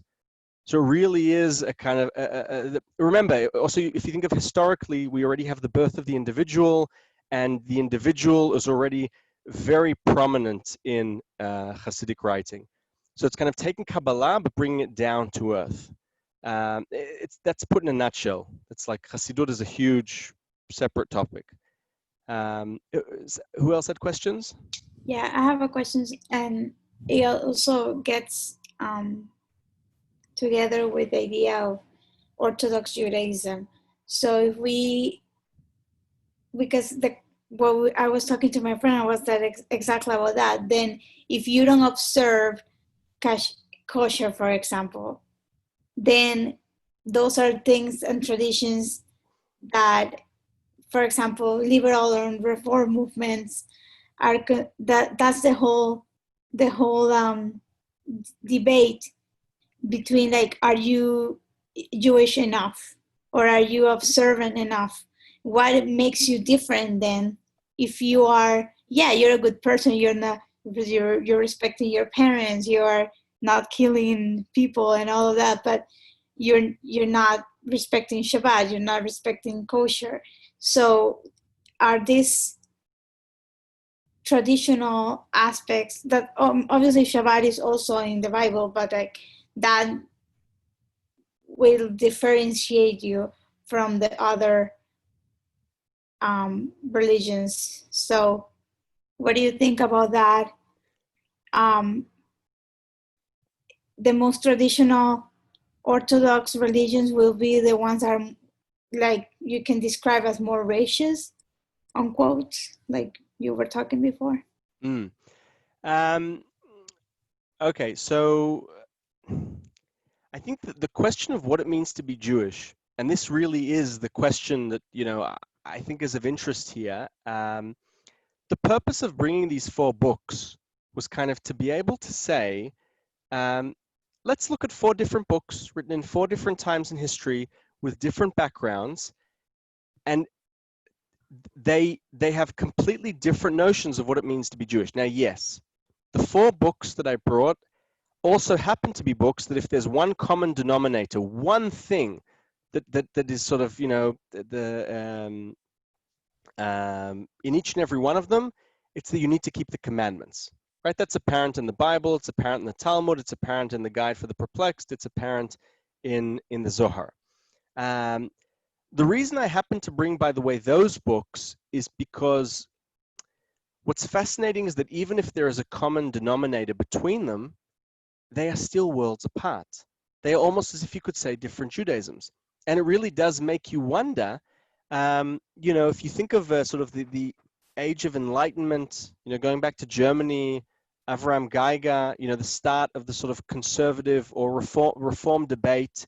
And this is also the debate in Judaism between Reform Judaism and Orthodox Judaism is happening at the same time, by and large, that there is also a debate between Hasidic Jews and non-Hasidic Jews. So there's this huge tension going on between Germany, Prague, Poland, trying to understand what it means to be Jewish. And that's the question. I do think it's interesting to point that these 4 books, their common denominator is keeping the commandments, in that it is only much later in Jewish history that you have books that say, well, wait a second, why can't it be something else? And those books clearly are a response to what's happening around them, right? Avraham Geiger and the idea of let's move Shabbat to Sunday, it comes as a result of, he's reacting just like Maimonides and Zohar and Talmud are reacting to what's happening around them. And in that sense, so that's the $1 million question. What stays in, what stays out? The purpose of our session is to sort of play with these ideas, and by looking at traditional texts, trying to ask ourselves what we feel stays in, what we feel is in, what we feel is out. For a lot of Orthodox Jews, and even orthodoxy is a relatively late term. Remember, orthodoxy doesn't appear in the medieval era. Even the idea orthodox is a Greek word, because Jews kept commandments, and there was a debate of which you keep, how you keep, what you keep. But then at some point, there is a question of, well, maybe, it's remember I said when we talked about the Bible, I also spoke or the Talmud and killing the prophets, I touched upon the idea that there is a debate between, are the prophets merely a continuation of the 5 books of Moses, or are they also creating universal religion? The birth of Reform Judaism looks at the prophets and says the latter, says they're creating something new. It's almost as radical as saying and I'm going to be careful here, so it's almost as radical as saying, just like you have the Old Testament and the New Testament in Christianity, one could argue that Reformed Judaism looks much the same way at the 5 books of Moses and the prophets. Saying, yeah, the Bible, the Old Testament, it's still, it's there, but we've moved on. We've moved on and we've added a layer, a universalistic layer. And based on this background and based on enlightenment in this historic period, guys like Geiger living in Germany will come and say, so we should be moving Sabbath to Sunday. And there are reasons for that. He has reasons, and he discusses, and then it becomes, you less good if you don't keep this or don't keep that. And is it really? Because the prophets are talking about being good people. There's no doubt about that. And that's why the prophets is the starting point to understand kind of you want to understand Reformed Judaism, conservative Judaism, and where the splits begin. Read the prophets, and you'll be able to see how you could understand them in many different ways. You could understand them as they are a continuation of the 5 books of Moses. They believe in the commandments 100%, but there's a greater project here at hand, and they're sort of shedding light on this greater project. They're shedding light on the universalistic purpose of the particularistic commandments, or to say, no, they're doing, it's a new project, kind of like New Testament. If that sort of answers your question. Yeah, thank you. Excellent. Anyone else? Okay, I have a last word. Yes. I don't want to monopolize this. I'm sorry. Okay, so from all the books, the one that I'm very interested about is Maimonides. I'm not a Kabbalistic. I don't understand. But you said that to read Maimonides, you have to you have to know all these pre-books. So do you recommend me to get the book and read it? What do you recommend? Yes. No, so what I said was, perhaps I didn't say it accurately, is that Maimonides tells you that you need to read other stuff beforehand. Today in most universities, taking an intro class to philosophy, yes, by all means, open Maimonides, choose chapters, look at the Guide for the Perplexed. By all means, I think it's a great idea, especially given that, how we spoke about how today a lot of us know a lot about a little bit about a lot. Yeah. I think in the time Maimonides is living, when people don't know a little bit about a lot, it's all the more reason why he wrote what he wrote. One could argue that if Maimonides lived today, even he might say, today, and what we already know, you can have a crack at my book. So I definitely go for it. I definitely try, for sure. I would definitely do that. Thank you. No worries. Anyone else? Yeah. So would you say that Maimonides was as well mystic? Because for me, what we described about Maimonides, it was the sort of mystical way of life, and he also kind of tried to achieve the mystical state. But I can clearly see differences with the Kabbalistic mysticism. I agree. I think he was a mystic. I think there were definitely their mystical ways in his writing. In fact, one of the proofs or arguments that some scholars try and bring to show that Maimonides was a mystic was his son. Abraham, the son of Maimonides, wrote books. He wrote a commentary on the Bible. We only have a part of it. But he also wrote different works that imply that he was a mystic. And, the biggest question is, if your teacher was your father, Maimonides, and you were a mystic, what does that mean your father was? One could argue, no. One could argue, he learned from the best, and but definitely, there are even, there are scholars like Moshe Idel who have fascinating lectures who look at passages in the Guide for the Perplexed and will say, according to this passage, I even understand that Maimonides is doing different methods that are similar to ecstatic Kabbalah, like ecstatic mysticism, but similar to Abulafian Kabbalah. Just before anyone else has any other questions, because I see people dropping out, if anyone wants to, like I said, stay in touch by all means, feel free to email me, ask questions, friends on Facebook, LinkedIn. Really happy to stay in touch, and any questions you have. I know we've tried to cover a lot, and kind of it's short time, even though we've taken more than an hour every time, but it's because we're having fun. But really do feel free. Any other questions?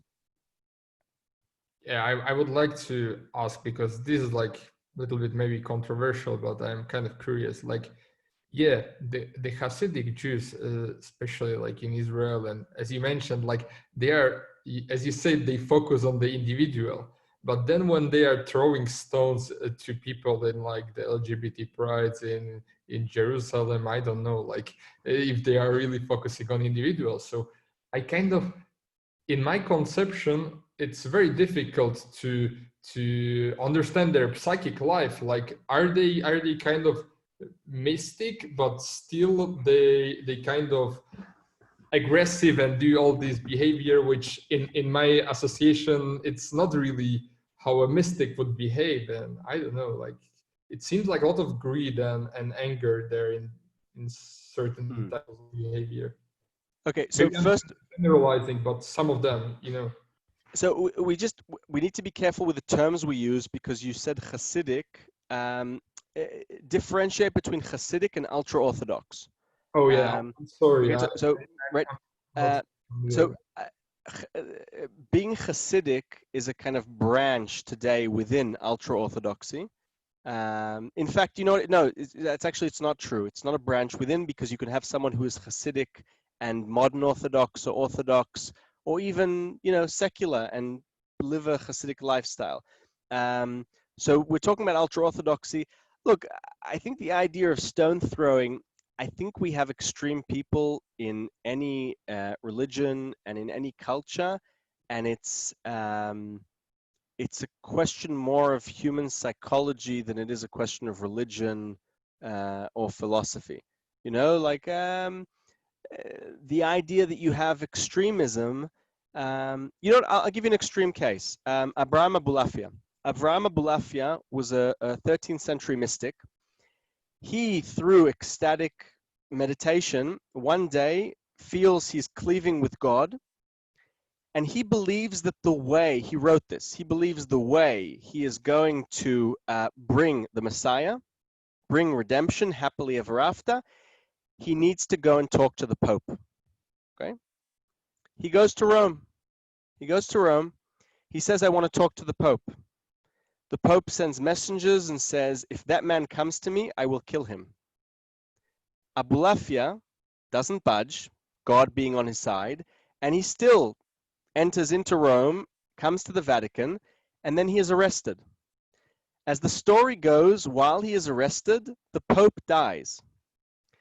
The point, other than this being a cute story, doesn't matter if it happened, didn't happen, is Abulafia is acting pretty extreme, isn't he? Like this is extremism. It's not, and again, let's differentiate between throwing a stone on someone is unethical, immoral. You are not allowed to do it no matter what. And any book you are reading that seems to show that you can throw a stone, you must be not reading the book the right way. What I'm trying to say is that I think part of what you were talking about was the idea of extremism, and we need to differentiate between extremism as an aspect that at times is sanctified in mysticism, in philosophy, and there's no doubt that Avraham Abulafia is that kind of character. Meaning, and we see this also in Hasidut. In the birth of Hasidut, the idea is that man needs to be reborn. Do you know what some Hasidic rabbis did to teach other pupils about how to be reborn? Do you know what they did to them? We know this. They humiliated them in the most horrific ways, not to be nasty. They had to kill their ego. The Hasidic teaching is, yes, right? Once your ego is killed, then you are reborn. Right? Huge idea. Now, if I was living at that time, if I was in a place where there's a big rabbi and there's a student that wants to be like him, he slaps him in the face in front of everyone. What are you doing, Rabbi? Slap him again. What are you doing, Rabbi? Slap him again. asks two people, take him outside, beat him up. What's going on?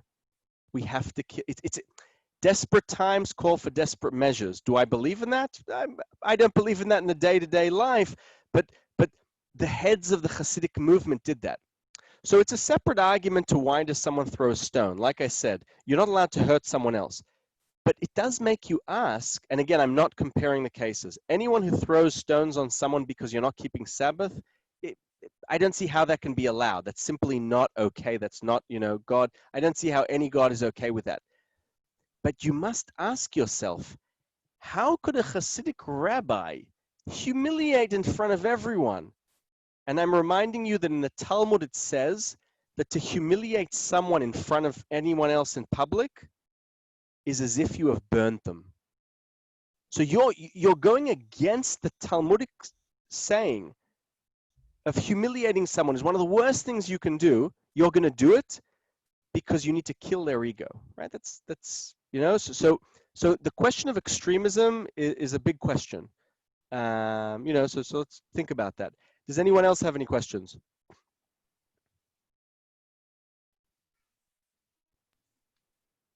No. Yes. Yeah, there is this book that when I went to SFAT, this person recommended to me, and do you recommend it? It's called Jewish Meditation, and it's by Aryeh Kaplan. I don't think I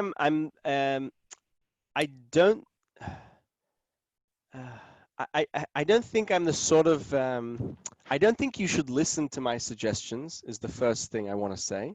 Don't listen to my suggestions. Don't ask my suggestions, because we all need to choose the books that we want to read and that interest us. So my first answer would be, if someone recommended it to you, I'd ask, why did they recommend it to you? But is it something that interests you? Is it something that, like, what are you looking for? Like, if what interests you is meditation, is getting into, then I'd say it might be a good book. There might be other books. There's a lot of, if I'll be objective for a moment, there are a lot of scholars that are, and when I say scholars, I don't say myself, there are a lot of scholars who are, have a problem with Kaplan in that he takes Kabbalistic sources and he interprets them in a way basically to sort of suit this meditative approach that he has. Now, I can argue against those scholars and say, but he's not an academic. He is perhaps a mystic. And if he's a mystic, he's taking texts and he's reinterpreting them to give you a guide. And if that's what you're looking for, I could say perhaps. We all need to sort of find the boundaries of what's right for us and not right for us. And there's a, I don't know. Me personally, when it comes to Kabbalistic texts, I like to read them. I don't practice them because I'm more interested in, from a Jewish historic perspective, of what Jews thought throughout time, of what it means to be Jewish. Kabbalah interests me more just because the texts happen to be fascinating to me. And so Kaplan and meditative texts are, if meditation interests you, I'd say look at it. There's another book you should look at, actually. If you are interested in meditation, there's a book called, what's his name? There's a book called, I think it's Practical Kabbalah, by a guy called, if you email me, send me an email, and I'll send you a book which I don't recommend, but I recommend you check if it's something that interests you. And it's an Australian Hasidic rabbi who wrote a really cool book, which is he's different from Kaplan, that Kaplan is kind of more lofty. He's talking like similar to the Zoharic text we were touching, but how to meditate. Whereas this other book called Practical Kabbalah by, I think, a guy called Wolfie, can't remember if that's his name, there's a lot more imagery. It's something that's a lot more easy to relate to if you're looking to get into meditation. It talks about kind of lions and grass and names of God. It's a sort of, it's something which might be an easy way to get into it. But like I said, send me an email and I'll be happy to sort of send you that recommendation. But Kaplan, I'd be happy for you to write to me after you've read Kaplan, tell me what you think about Kaplan. I just conflict with the idea that I like meditation, I like yoga, but I don't like the mantras, and I don't understand why obviously because this comes from Hinduism, but like I'm Jewish, so that's conflicting for me. So for that reason, I'm looking for Jewish meditation or something that I can say can help me meditate, but without referring to another religion, because for me it's conflicting. So in Jewish meditation, there are also mantras. There is ultimately in Jewish meditation, essentially, you are meditating on the letters of the Hebrew alphabet. Not according to all methodologies of Jewish meditation, but to a lot of them, you are focusing on the Hebrew alphabet. You are focusing on various names of God, perhaps one name of God, perhaps another name of God.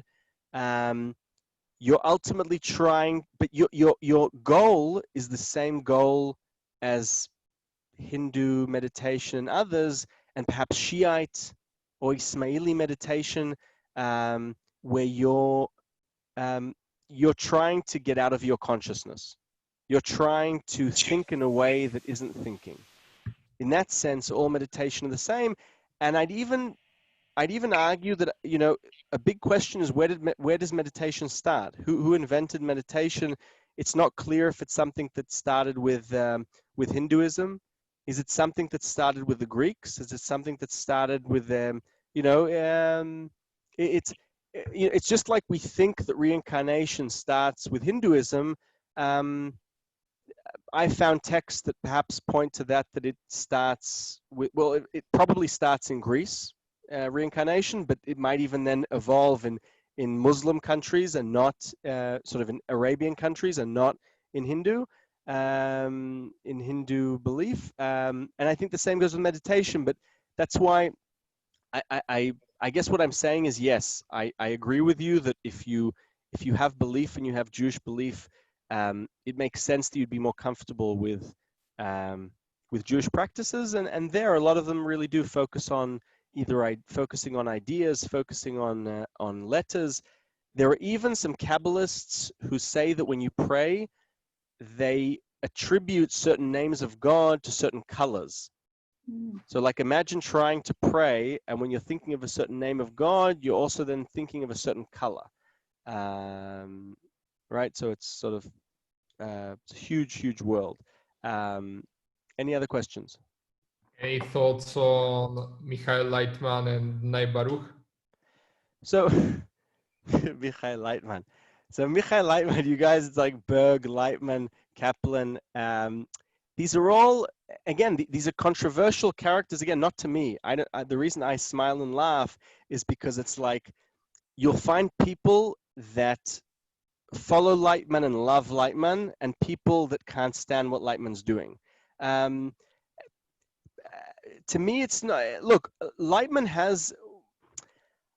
is a person who takes Kabbalah, takes the passages we just read in Zohar, and says, "I buy it. I believe it."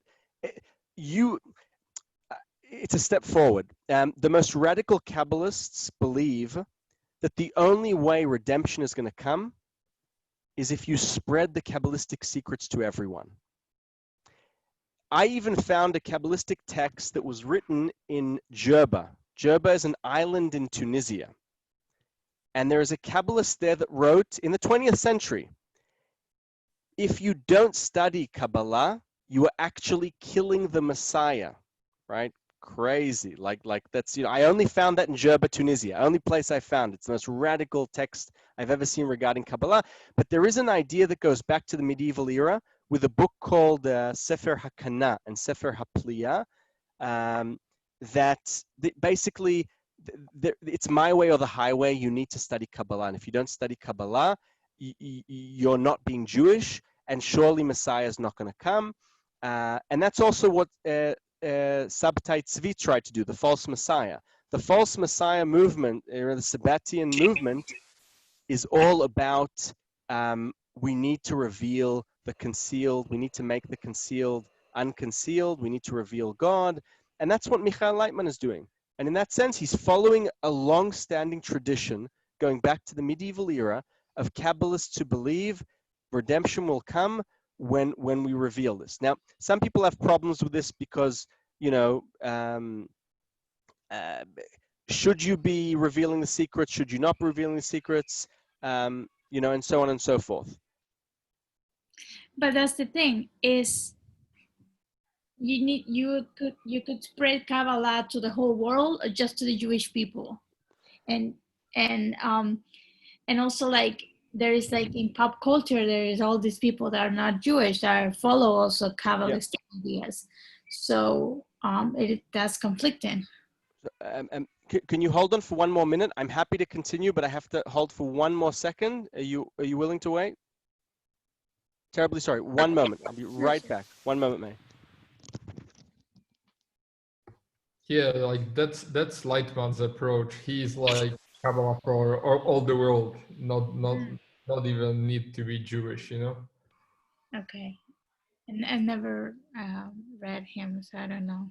Like, I think one of the most mainstream Kabbalah. Yeah, I guess it's like, it's more accessible. I guess it's like this thing of like commercial Kabbalah, and He even have like a Kab TV, which is like a television of Kabbalah nonstop, and you can follow it on. oh, I didn't know that. Okay. Terribly sorry. Yeah, so what was your question, May?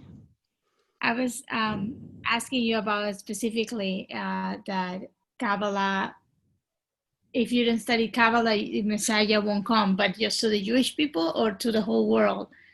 So And then first for the Jewish people, and then to the whole world. But the idea is it's the Jewish people who are going to reveal the sort of need to understand the hidden truth, and then the world will change. All right. Thank you so much. No problem. No problem. So long. Thank you all. It's really been great. It's been fascinating. If there are additional talks through Masa on other topics, you know, I'm sure they'll let you know.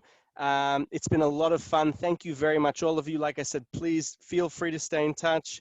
It's really been great. Really been very enlightening. Are you a rabbi? What? You're a rabbi? No. My wife doesn't let me. It's the one thing. Before we got married, it was her one condition. I have an awesome wife. She's great. She said her one condition is just don't be a rabbi. So no, I'm an academic. I study these texts, but no, I'm not a rabbi. Okay. Thank you so much. Thank No you. worries. No This has worries. been great. Thank you. Thank you all very, very much.